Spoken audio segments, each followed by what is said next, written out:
जो धन उसने इस्तेमाल किया वह उधार का था। सटीक तौर पर कहें तो यह दिव्य पवन महल की अन्य शिष्याओं, जिनमें हंसा, गायत्री और मेनका शामिल थीं, के साथ एक संयुक्त प्रयास था। उसकी पूरी योजना विराट से धन वसूलने की थी, लेकिन उसे आश्चर्य हुआ, इनाम उसकी उम्मीद से कहीं अधिक था। उसने न केवल विराट से एक बड़ी रकम वसूली, बल्कि उसने उपाध्यक्ष दिवाकर, एल्डर दुष्यंत, एल्डर रोहन और अन्य लोगों को भी नुकसान उठाने पर मजबूर कर दिया। फसल काफी अच्छी रही, हिमशिखा ने मुस्कुराते हुए कहा।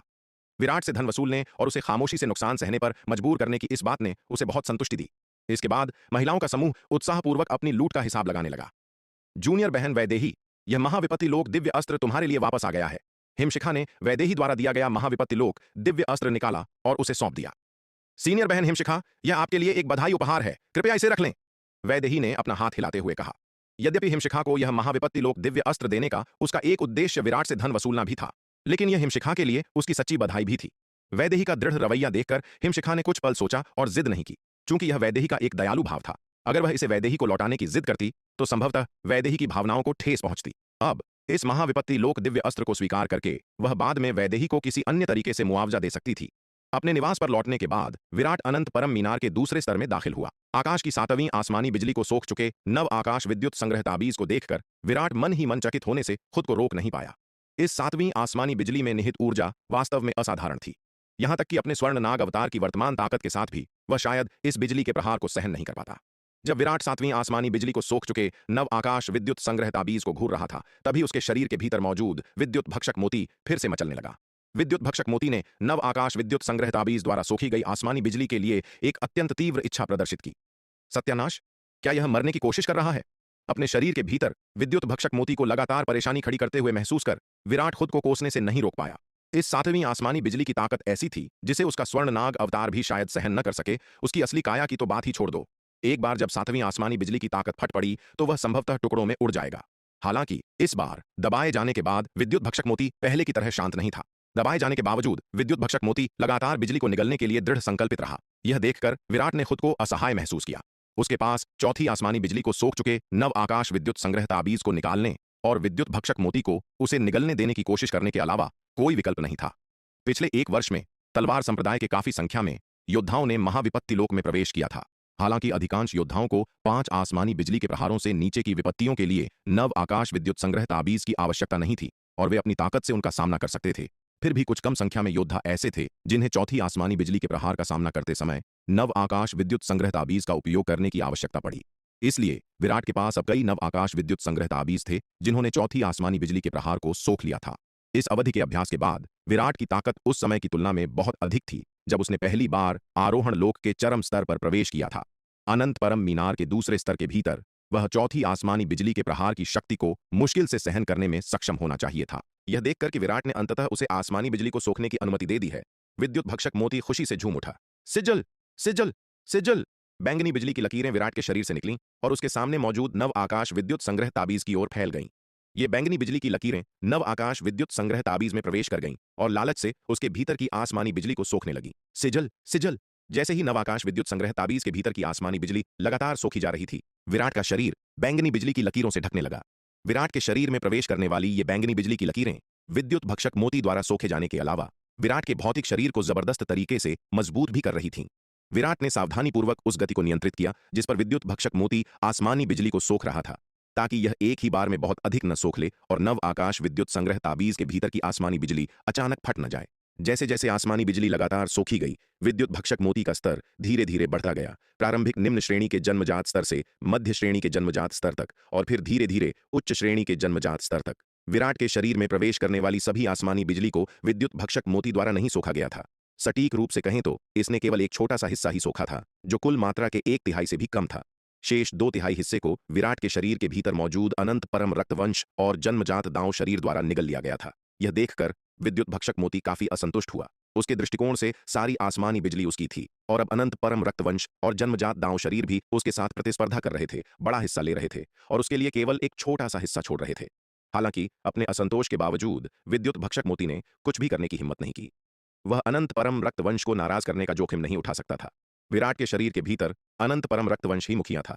यदि इसने अनंत परम रक्तवंश को क्रोधित किया तो वह इसे भी निगल सकता था। चूंकि विराट के शरीर में प्रवेश करने वाली अधिकांश आसमानी बिजली उसके अनंत परम रक्तवंश और उसके जन्मजात दांव शरीर द्वारा सोख ली गई थी, इसलिए नव आकाश विद्युत संग्रह ताबीज के भीतर की आसमानी बिजली अंततः पूरी तरह से सोख ली गई और विद्युत भक्षक मोती का स्तर केवल उच्च श्रेणी के जन्मजात स्तर तक ही पहुंच पाया। जैसे ही नव आकाश विद्युत संग्रह ताबीज के भीतर की आसमानी बिजली पूरी तरह से सोख ली गई, विराट के सामने मौजूद ताबीज एक कड़क की आवाज के साथ धूल में बिखर गया। यह देखकर विराट केवल एक और नव आकाश विद्युत संग्रह ताबीज निकाल सकता था जिसने आसमानी बिजली को सोख लिया था और विद्युत भक्षक मोती को इसे सोखने देना जारी रखा। इस तरह पूरे 5 नव आकाश विद्युत संग्रह ताबीजों का उपभोग करने के बाद, जिन्होंने चौथी आसमानी बिजली को सोख लिया था, विद्युत भक्षक मोती अंततः अर्ध महाविपत्ति लोक स्तर तक पहुंच गया। इस बीच विराट के अनंत परम रक्तवंश और जन्मजात दांव शरीर ने इतनी अधिक आसमानी बिजली के लिए अपनी लालसा को अस्थायी रूप से संतुष्ट कर लिया था। इस प्रक्रिया के दौरान चूंकि विराट का भौतिक शरीर आसमानी बिजली द्वारा लगातार मजबूत किया जा रहा था, उसका सत्य योद्धा दिव्य शरीर 13वें स्तर तक पहुंच गया। इतनी अधिक आसमानी बिजली को सोखने के कारण विराट के साधना स्तर में भी काफी सुधार हुआ। विद्युत भक्षक मोती के अर्ध महाविपत्ति लोक स्तर पर पहुंचने के बाद विराट ने उसे और अधिक आसमानी बिजली सोखने से रोक दिया। इतने कम समय में विद्युत भक्षक मोती ने पहले ही पर्याप्त आसमानी बिजली सोख ली थी। यदि यह और अधिक सोखना जारी रखता तो यह उसे सहन नहीं कर पाता और अंततः फट जाता, जो परेशानी का कारण बन सकता था। इतनी अधिक आसमानी बिजली सोखने के बाद विद्युत भक्षक मोती भी शांत हो गया और उसने परेशानी खड़ी करना बंद कर दिया। इतना भरपेट भोजन करने के बाद वह काफी संतुष्ट था। एक ही बार में इतनी अधिक आसमानी बिजली सोखने के बाद इसे वास्तव में इसे ठीक से पचाने की आवश्यकता थी। हालांकि ठीक जब वह चुपचाप आसमानी बिजली को पचाने ही वाला था, विराट ने उसे ऐसा नहीं करने दिया। इतनी अधिक आसमानी बिजली सोखने के बाद विद्युत भक्षक मोती अर्ध महाविपत्ति लोक स्तर पर पहुंच गया था और विराट स्वाभाविक रूप से इसकी शक्ति का परीक्षण करना चाहता था। विराट अनंत परम मीनार के दूसरे स्तर के स्थानिक स्थानांतरण व्यूह के माध्यम से प्राचीन महाद्वीप में दाखिल हुआ। वह जलधारा के ऊपर पहुंचा और एक विचार के साथ विद्युत भक्षक मोती को सक्रिय कर दिया। धड़ाम! अनगिनत बैंगनी बिजली की लकीरें विराट के शरीर से फूटीं और जलधारा की ओर फैल गईं। इन बैंगनी बिजली की लकीरों की बमबारी से जलधारा से पानी के अनगिनत विशाल स्तंभ ऊपर की ओर उठने लगे। इन पानी के स्तंभों के साथ जलधारा की 1 दर्जन से अधिक बड़ी मछलियां भी हवा में उछल गईं। बैंगनी बिजली की चपेट में आकर ये मछलियां पल भर में ही भुन गईं। कुछ ही पलों के लिए जलधारा के ऊपर की हवा भुने हुए मांस की महक से भर गई। यह देखकर विराट की आंखों में काफी संतुष्टि का भाव दिखाई दिया। बुरा नहीं है, बिल्कुल बुरा नहीं है। यह विद्युत भक्षक मोती अर्ध महाविपत्ति लोक स्तर पर पहुंचने के बाद शक्ति में वास्तव में असाधारण है। अकेले इस व्यापक दायरे वाले प्रहार की शक्ति अधिकांश अर्ध महाविपत्ति लोक के योद्धाओं का सफाया करने के लिए पर्याप्त है। यदि इसे किसी समूह युद्ध में इस्तेमाल किया जाए तो यह विद्युत भक्षक मोती सामूहिक विनाश का एक अचूक हथियार होगा। यह विद्युत भक्षक मोती द्वारा सोखे जाने के लिए इतने सारे नव आकाश विद्युत संग्रह ताबीजों का उपभोग करने की कीमत के लायक था। यह प्रयास पूरी तरह से सार्थक था। विराट ने जलधारा की सतह पर तैर रही बड़ी भुनी हुई मछलियों पर नजर डाली। उसने अपना हाथ फैलाया, उसका सच्चा सार एक विशाल हाथ में बदल गया जिसने आसमान को ढक लिया और भुनी हुई मछलियों को पकड़ने के लिए आगे बढ़ा। ये मछलियां मूल्यवान थीं, वह इन्हें बर्बाद नहीं कर सकता था। ठीक जब विराट भुनी हुई मछलियों को इकट्ठा कर रहा था, जलधारा के पार के जंगलों से अचानक 1 दर्जन के करीब चील उड़कर बाहर आ गईं। ये चीलें भुनी हुई मछली की महक से आकर्षित होकर यह देखने आई थीं कि क्या हो रहा है। जब उन्होंने जलधारा के ऊपर मंडराते विराट को देखा तो डर से उनकी आंखें फटी की फटी रह गईं और वे तुरंत मुड़कर भागने लगीं। वे पहले विराट के तीसरे अवतार से भयभीत हो चुकी थीं और अब विराट के असली रूप को देखकर, जो बिल्कुल उसके तीसरे अवतार जैसा दिखता था, वे स्वाभाविक रूप से घबरा गई थीं। हालांकि चीलें तेजी से मुड़ीं और विराट की ओर झपटीं। उन्हें पता चल गया था कि हालांकि नीले वस्त्रों वाला युवक बिल्कुल पहले वाले उस अविश्वसनीय रूप से शक्तिशाली योद्धा जैसा ही दिख रहा था, लेकिन उसका साधना स्तर काफी कम था। यह देखकर विराट के चेहरे पर एक ठंडी मुस्कान तैर गई। क्या इन गंदे पक्षियों को वास्तव में लगता था कि उसे डराना धमकाना आसान है? चूंकि वे खुद उसके दरवाजे पर चलकर आए शिकार थे, इसलिए वह कोई शराफत नहीं दिखाएगा। विराट ने लापरवाही से इशारा किया और उसकी उंगली के पोर से बैंगनी बिजली की एक लकीर निकली जो एक चील की ओर तेजी से बढ़ी।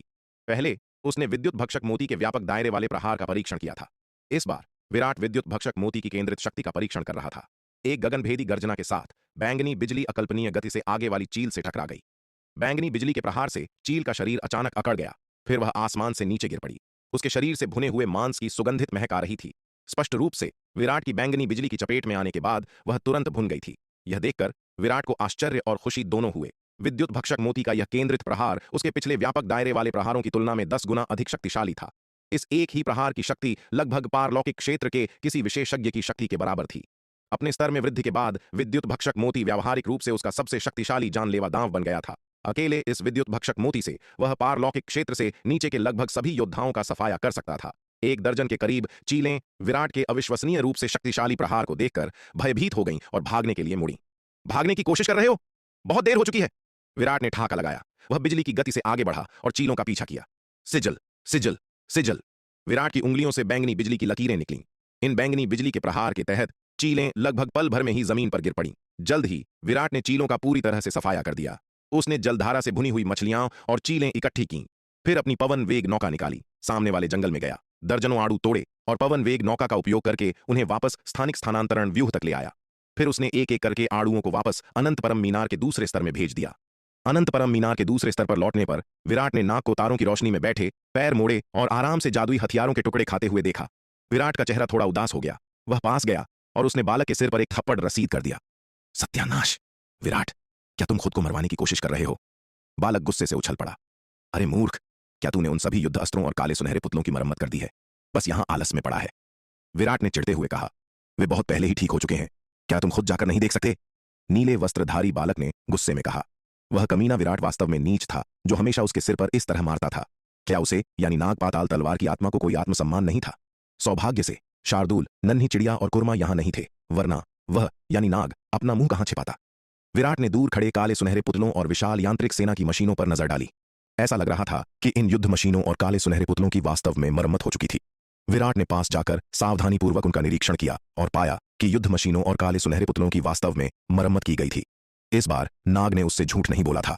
इन जन्मजात स्तर की युद्ध मशीनों की संख्या लगभग 1,00,000 थी और उन काले सुनहरे पुतलों की संख्या लगभग 10,000 थी। इतनी सारी जन्मजात स्तर की युद्ध मशीनों और काले सुनहरे पुतलों के साथ तलवार संप्रदाय की शक्ति काफी बढ़ गई थी। नीले वस्त्रधारी बालक के काम का निरीक्षण करने के बाद विराट ने संतुष्टि के साथ सिर हिलाया और कहा, हम नाग, इस बार तूने बहुत अच्छा काम किया है। बेशक जब मैं कार्रवाई करता हूं तो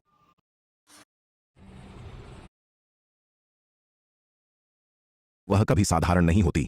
तुम मेरी क्षमताओं का अंदाजा कैसे लगा सकते हो? भविष्य में मुझसे सम्मान से पेश आना याद रखना। नीले वस्त्रधारी बालक ने अपनी बाहों को मोड़ते हुए अहंकार से कहा। क्या तू मूर्ख, असंतुष्ट है? विराट ने उसकी ओर देखा और ठहाका लगाया। यह मूर्ख प्रशंसा के कुछ शब्दों के बाद ही इतना घमंडी हो गया है। विराट की बातें सुनकर नीले वस्त्रधारी बालक का शरीर अकड़ गया।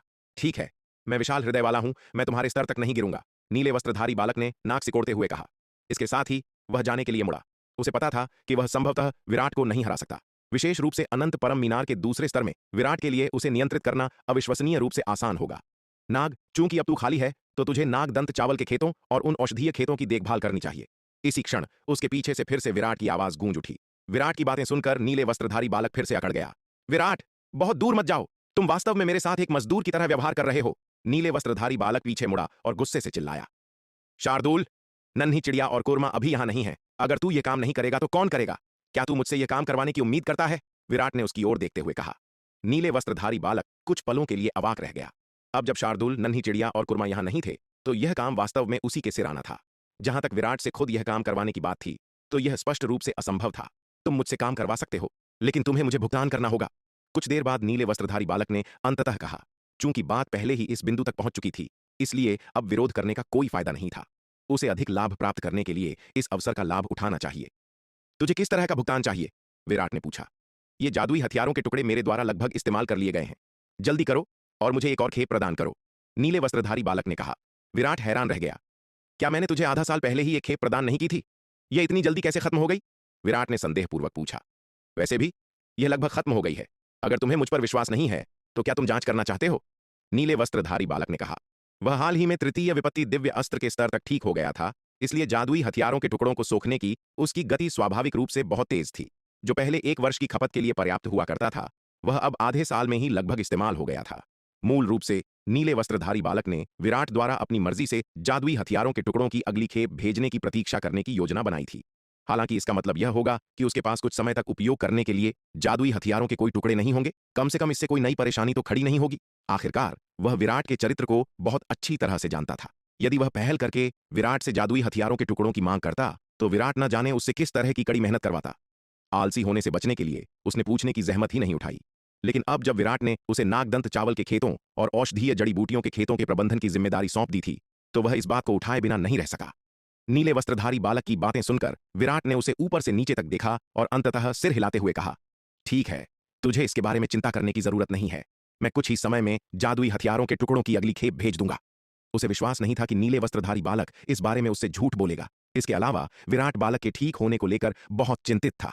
वह बालक की किसी भी जरूरत को पूरा करने की पूरी कोशिश करेगा। अनगिनत युद्धों के बाद विराट बहुत पहले ही बालक के महत्व को समझ चुका था।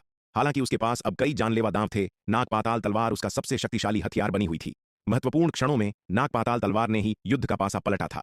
नीले वस्त्रधारी बालक जितना मजबूत होगा उसकी मदद उतनी ही अधिक होगी। अब हुई ना बात। नीले वस्त्रधारी बालक ने संतुष्टि के साथ सिर हिलाया। वैसे नाग, तू कितनी अच्छी तरह से ठीक हो गया है? विराट ने नीले वस्त्रधारी बालक से उत्सुकता से पूछा।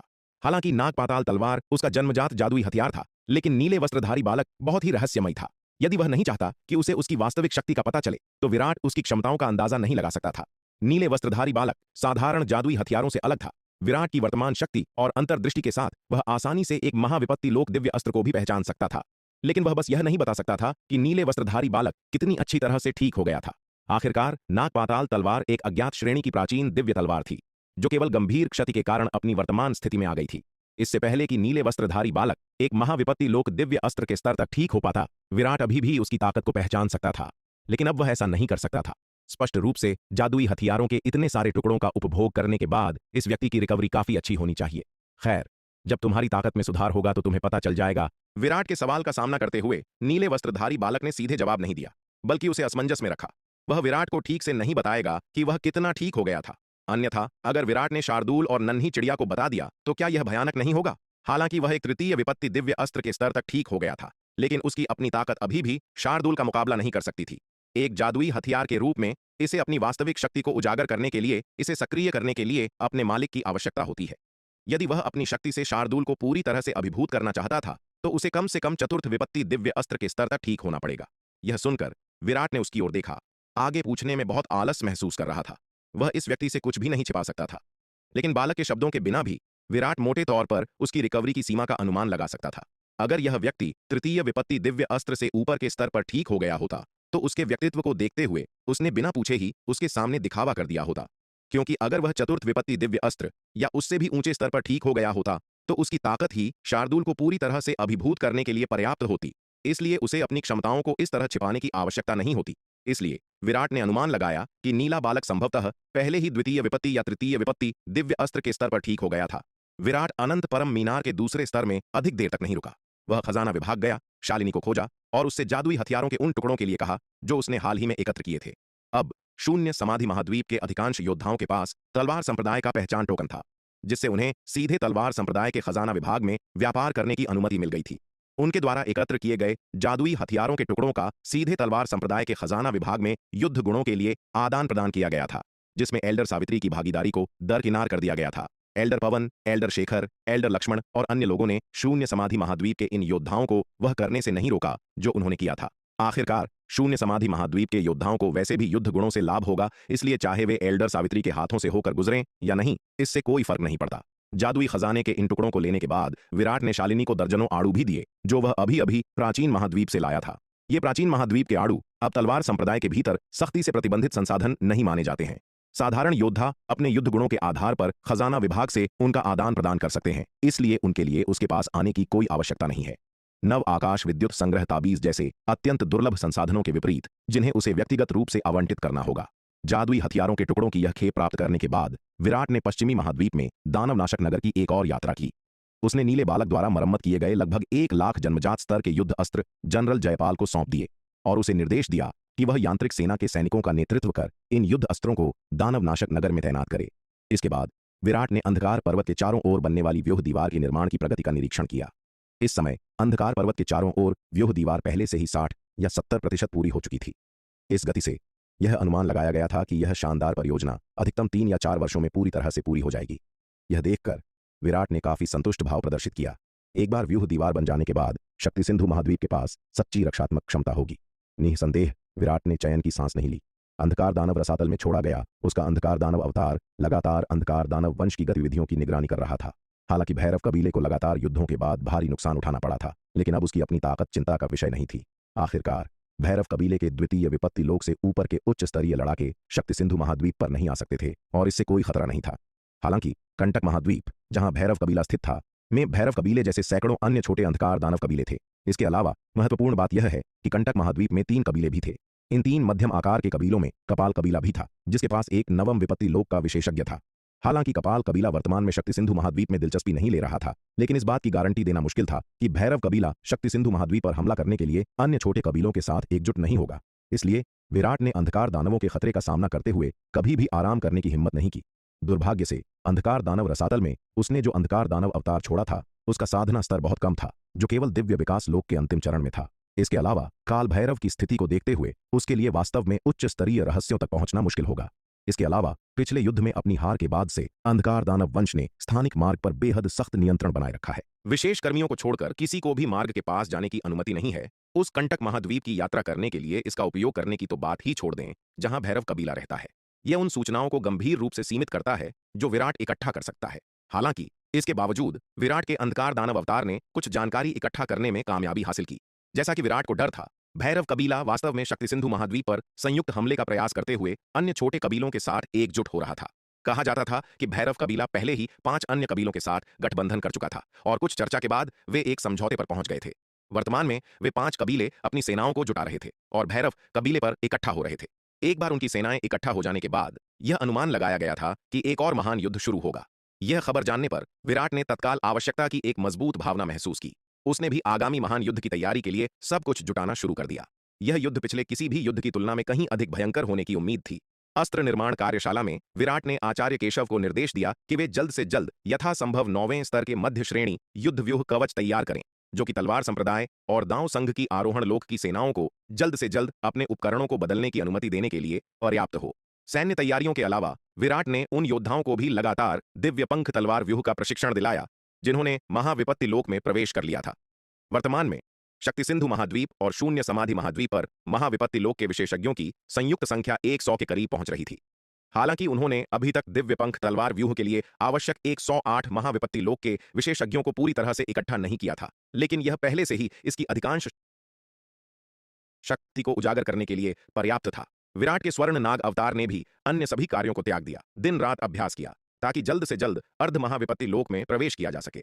एक बार जब स्वर्ण नाग अवतार अर्ध महाविपत्ति लोक में प्रवेश कर लेता है तो उसकी युद्ध शक्ति निश्चित रूप से द्वितीय विपत्ति लोक के विशेषज्ञ के बराबर हो जाएगी। सप्त खड्ग अमर भवन। विराट का निर्मल अवतार नन्ही चिड़िया माया और कुर्मा के साथ श्वेत हिम संप्रदाय के शिष्यों के पीछे पीछे धीरे धीरे पत्थरों के जंगल से होकर गुजर रहा था। पत्थरों का यह जंगल बहुत अजीब था। हर जगह घने सफेद कोहरे से भरा हुआ था। इस कोहरे ने न केवल दृष्टि को अस्पष्ट कर दिया बल्कि दिव्य चेतना को भी बहुत प्रभावित किया। पत्थरों के इस जंगल में हर किसी की धारणा सीमा बहुत सीमित थी। केवल जब श्वेत वस्त्रधारी विराट अपनी पाताल दृष्टि सक्रिय करता तभी वह और आगे तक देख पाता। और पत्थरों का यह जंगल वास्तव में वैसा ही था जैसा पुनीत ने पहले कहा था, अवसरों से भरा हुआ लेकिन बहुत खतरनाक भी। पत्थरों के जंगल में प्रवेश करने के बाद से सिर्फ आधे महीने में समूह को कम से कम 20 महाविपत्ति लोक दिव्य अस्त्र मिले थे। इसके अलावा महाविपत्ति लोक दिव्य अस्त्रों के अलावा कई अन्य अद्भुत प्राकृतिक खजाने भी थे। इन 2 हफ्तों के छोटे से समय में समूह को मिला लाभ वास्तव में बहुत अधिक था। हालांकि पिछले 2 हफ्तों में समूह को जो नुकसान उठाना पड़ा था वह भी उतना ही महत्वपूर्ण था। पत्थरों के इस जंगल के कोहरे के भीतर कई शक्तिशाली जानवर छिपे हुए थे। इन जानवरों में सबसे कमजोर जानवर भी दिव्य विकास लोक के चरम स्तर पर था और कई तो महाविपत्ति लोक तक पहुंच चुके थे। उनका सामना एक तृतीय विपत्ति लोक के जानवर से भी हुआ था। सिर्फ इन 2 हफ्तों में अकेले श्वेत हिम संप्रदाय ने अपने 50 से अधिक सदस्यों को खो दिया था। सबसे बड़ा नुकसान उस तृतीय विपत्ति लोक के जानवर का सामना करने से हुआ। वह जानवर अचानक कोहरे से निकला और समूह की ओर झपटा। चूंकि जानवर अविश्वसनीय रूप से तेज था इसलिए किसी के पास प्रतिक्रिया करने का समय नहीं था और एक ही झटके में उसने 20 से अधिक योद्धाओं को मार डाला। यह महसूस करने के बाद कि क्या हो रहा है, पुनीत और श्वेत वस्त्रधारी विराट के नेतृत्व में समूह ने तृतीय विपत्ति लोक के जानवर का विरोध करने के लिए हाथ मिलाया। अंततः उनकी अधिक संख्या के कारण वे उसे भगाने में सफल रहे। हालांकि लड़ाई के दौरान 20 से अधिक अर्ध पारलौकिक क्षेत्र के योद्धा तृतीय विपत्ति लोक के जानवर के हाथों मारे गए। घायलों की संख्या अनगिनत थी। सौभाग्य से श्वेत हिम संप्रदाय के इन शिष्यों ने विराट से नवजीवन संजीवनी गोलियां और पुनः शक्ति गोलियां खरीदी थीं, जिससे वे अपनी चोटों से जल्दी उबर सके। अन्यथा उस लड़ाई में नुकसान संभवतः और भी अधिक होता। उस लड़ाई के बाद से हर कोई विराट की गोलियों की चमत्कारी शक्ति को और भी अधिक सराहने लगा है। महत्वपूर्ण क्षणों में ये गोलियां व्यावहारिक रूप से जीवन रक्षक तुर्क का इक्का है। उस लड़ाई के बाद सभी को पत्थरों के जंगल के खतरों की गहरी समझ हो गई और वे अपनी हरकतों में और भी अधिक सतर्क हो गए। विराट के सुझाव पर श्वेत हिम संप्रदाय के शिष्यों ने पत्थरों के जंगल से गुजरते समय अंततः एक रक्षात्मक युद्ध व्यूह अपनाया। श्वेत वस्त्रधारी विराट ने श्वेत हिम संप्रदाय के शिष्यों द्वारा स्थापित युद्ध व्यूह पर नजर डाली और मदद न कर पाने के कारण मन ही मन अपना सिर हिलाने लगा। उन्होंने जो युद्ध व्यूह बनाया था वह वास्तव में बहुत खराब था, खामियों से भरा हुआ। यह दिव्य पंख तलवार व्यूह की तुलना में और यहां तक कि अनंत परम मीनार से पहले प्राप्त किए गए युद्ध व्यूह की तुलना में भी बहुत फीका था। विराट का बाहरी दुनिया से जितना अधिक संपर्क हुआ उसने अनंत परम मीनार से प्राप्त ऋण व्यूह विरासत की असाधारण प्रकृति को उतना ही अधिक महसूस किया। आज तक उसे समान स्तर का एक भी ऋण व्यूह नहीं मिला था जो अनंत परम मीनार के ऋण व्यूहों की तुलना कर सके। अनंत परम मीनार से विरासत में मिले रून व्यूह लगभग हर स्तर पर अपने शिखर पर पहुंच चुके थे। विराट के दृष्टिकोण से उसके पास श्वेत हिम संप्रदाय के युद्ध व्यूह को तोड़ने के कम से कम 100 तरीके थे। हालांकि यद्यपि विराट ने देखा कि व्यूह खामियों से भरा था, लेकिन उसने श्वेत हिम संप्रदाय के शिष्यों को अपना युद्ध व्यूह नहीं सिखाया। युद्ध व्यूह कोई ऐसी चीज नहीं है जिसे यूं ही हासिल किया जा सके। भले ही वह श्वेत हिम संप्रदाय के शिष्यों को व्यूह सिखा दे, फिर भी उन्हें इसमें महारत हासिल करने के लिए प्रशिक्षण में समय बिताना होगा। और पत्थरों के इस जंगल का वातावरण स्पष्ट रूप से युद्ध व्यूहों को प्रशिक्षित करने के लिए अच्छी जगह नहीं थी। इसलिए विराट ने पुनीत को केवल कुछ अत्यंत स्पष्ट और घातक खामियों की ओर इशारा किया जो उसने देखी थीं, और उसे थोड़े बदलाव करने के लिए कहा। यह श्वेत हिम संप्रदाय के शिष्यों को एक बिल्कुल नए युद्ध व्यूह को प्रशिक्षित करने की तुलना में बहुत अधिक प्रभावी था। पहले तो जब पुनीत ने विराट का सुझाव सुना तो उसे कुछ संदेह हुआ। यह युद्ध व्यूह उनके श्वेत हिम संप्रदाय की एक प्रसिद्ध गुप्त तकनीक थी जो उनके संस्थापक पूर्वज से चली आ रही थी। क्या विराट, एकमात्र चरम दिव्य विकास लोक का योद्धा, वास्तव में इसकी खामियों को देख सकता है? हालांकि विराट के पिछले असाधारण प्रदर्शन को देखते हुए पुनीत ने इसे आजमाने का फैसला किया। आखिरकार इसे आजमाने में उनका कुछ नहीं जाता था। नतीजतन पुनीत ने पाया कि विराट के सुझाव के अनुसार युद्ध व्यूह में थोड़ा बदलाव करने के बाद इसकी शक्ति तुरंत ही नाटकीय रूप से बढ़ गई। इसके अलावा परिवर्तनों के बाद व्यूह की संरचना और भी मजबूत हो गई। यह देखकर पुनीत पूरी तरह से हैरान रह गया। उसने श्वेत वस्त्रधारी विराट को गौर अविश्वास के साथ देखा। आखिर इस व्यक्ति की पृष्ठभूमि क्या थी? क्या वह वास्तव में केवल दिव्य विकास लोक के चरम स्तर पर था, या वह जानबूझकर ऐसा दिखावा कर रहा था? और हकीकत में क्या वह भारी शक्ति वाला कोई सर्वोच्च विशेषज्ञ था? अन्यथा उसके जैसे दिव्य विकास लोक के चरम चरण के मात्र एक योद्धा के लिए इस युद्ध व्यूह की खामियों को देखना कैसे संभव हो सकता है? इसके अलावा उसने न केवल उन्हें देखा, बल्कि उसने संशोधन के लिए सुझाव भी दिए। सबसे महत्वपूर्ण बात यह है कि उसके सुझावों के प्रभाव आश्चर्यजनक थे। यह युद्ध व्यूह उनके श्वेत हिम संप्रदाय के संस्थापक पूर्वज द्वारा बनाया गया था, जिन्होंने इसमें अनगिनत प्रयास किए थे। और उनके संस्थापक पूर्वज के बारे में अफवाह थी कि वे सप्तम विपत्ति लोक के सर्वोच्च विशेषज्ञ थे। सप्तम विपत्ति लोक के एक सर्वोच्च विशेषज्ञ द्वारा अनगिनत प्रयासों के साथ बनाए गए युद्ध व्यूह को दिव्य विकास लोक के चरम चरण वाले मात्र एक योद्धा ने एक नजर में त्रुटिपूर्ण देख लिया था, और इतने कम समय में उसने संशोधन के लिए सुझाव भी दे दिए। उसके सामने यह कैसा राक्षस था? उसने पाया कि वह विराट के साथ जितना अधिक समय बिताता, उसे उतना ही कम समझ पाता। यह व्यक्ति एक घने कोहरे में लिपटा हुआ अविश्वसनीय रूप से रहस्यमय लग रहा था, जिससे उसकी असली ताकत का अंदाजा लगाना असंभव था। इसके बाद विराट के प्रति पुनीत का रवैया और भी अधिक सम्मानजनक हो गया, या यूं कहें कि कुछ हद तक विस्मयकारी हो गया। विराट की क्षमताएं वास्तव में उसकी उम्मीदों से कहीं अधिक थीं। विराट की सलाह मानने के बाद पत्थरों के जंगल से होकर श्वेत हिम संप्रदाय की यात्रा बहुत आसान हो गई। अप्रत्याशित खतरों का सामना करने पर भी उन्होंने उन्हें अधिक आसानी से संभाला और उनके नुकसान में काफी कमी आई। इसके विपरीत जल तत्व संप्रदाय और अग्नि तत्व संप्रदाय की स्थिति बहुत खराब थी। हालांकि जल तत्व संप्रदाय और अग्नि तत्व संप्रदाय समग्र रूप से श्वेत हिम संप्रदाय की तुलना में वास्तव में अधिक मजबूत थे, लेकिन वर्तमान में उन्हें बहुत अधिक नुकसान उठाना पड़ रहा था। अब तक जल तत्व संप्रदाय ने 70 से अधिक योद्धाओं को खो दिया था, जबकि अग्नि तत्व संप्रदाय ने लगभग 100 को खो दिया था। दूसरी ओर श्वेत हिम संप्रदाय के ठीक पीछे चल रही लावण्या की टीम को कम नुकसान हुआ, क्योंकि श्वेत हिम संप्रदाय ने आगे की टोह ले ली थी और खतरों का पहले ही पता लगा लिया था। कुल मिलाकर लावण्या की टीम को श्वेत हिम संप्रदाय की टीम के समान ही नुकसान उठाना पड़ा।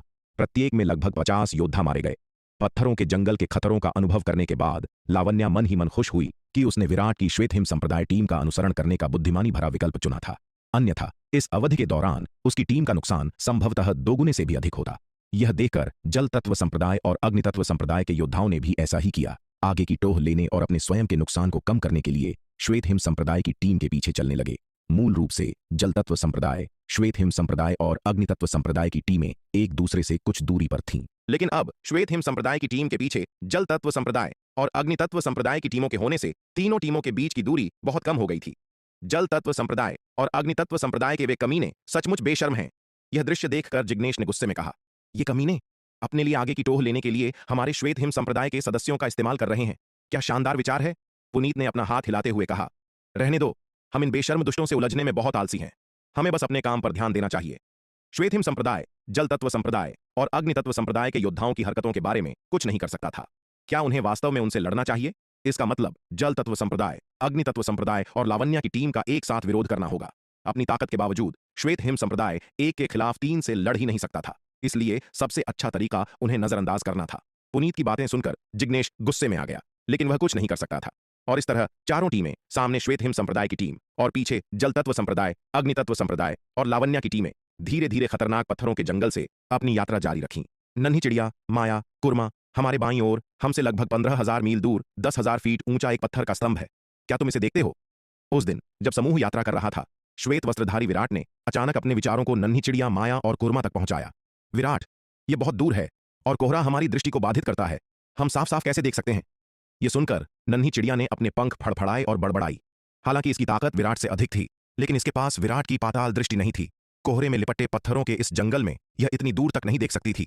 अपनी दृष्टि से यह पत्थरों के इस जंगल में अधिकतम 6 या 7 हजार मील की दूरी ही देख सकती थी। 15,000 मील इसकी दृष्टि सीमा से बाहर था। ठीक है, यह सुनकर श्वेत वस्त्रधारी विराट ने बेबसी से कहा, तो पहले मेरी बात सुनो।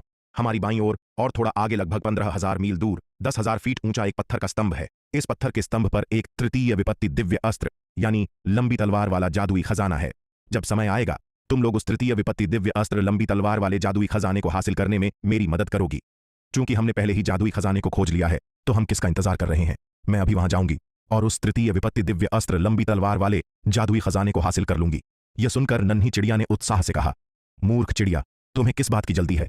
श्वेत वस्त्रधारी विराट ने कुछ हद तक निशब्द होते हुए कहा, मैंने अभी अपनी बात पूरी भी नहीं की है। उस पत्थर के स्तंभ पर न केवल वह तृतीय विपत्ति दिव्य अस्त्र लंबी तलवार वाला जादुई हथियार है, बल्कि उस स्तंभ के बिल्कुल ऊपर एक द्वितीय विपत्ति लोक का जानवर भी है। मूर्ख चिड़िया, तुम्हारी वर्तमान ताकत के साथ क्या तुम द्वितीय विपत्ति लोक के जानवर को हरा सकती हो? हम्फ, यह सिर्फ एक द्वितीय विपत्ति लोक का जानवर है। नन्ही चिड़िया ने आक्रोश में कहा, मुझे एक तृतीय विपत्ति दिव्य अस्त्र दो और मैं निश्चित रूप से इससे लड़ सकती हूँ। बहन नीलिमा, मेरे पास तृतीय विपत्ति दिव्य अस्त्र है, मैं तुम्हारे साथ चलूंगी। माया ने यह सुनकर तुरंत कहा, ठीक है। नन्ही चिड़िया ने खुशी से कहा, छोटी माया, तुम मेरे लिए कितनी अच्छी हो, चलो चलें। इसके साथ ही वे दोनों तुरंत निकल पड़ी। अरे तुम दोनों, क्या तुम अपने कार्यों में थोड़ी और सावधानी नहीं बरत सकती हो? श्वेत वस्त्रधारी विराट ने निशब्द होते हुए कहा, भले ही तुम उस जानवर को संभाल सको, क्या तुम उसे जल्दी हरा सकती हो? अगर लड़ाई छिड़ गई और तुम उसे समय पर नहीं हरा पाई, तो क्या तुम तुरंत बाकी सभी को सतर्क नहीं कर दोगी? उस स्थिति में तुम दोनों उस जानवर से मौत की लड़ाई लड़ोगी और फिर वह तृतीय विपत्ति दिव्य अस्त्र किसी और के हाथ में पड़ जाएगा। क्या तुम अपना समय और प्रयास बर्बाद नहीं करोगी? मैंने तुम दोनों को कितनी बार बताया है, लेकिन तुम फिर भी बिना सोचे समझे काम करती हो, बस आंख मूंद कर आगे बढ़ती हो।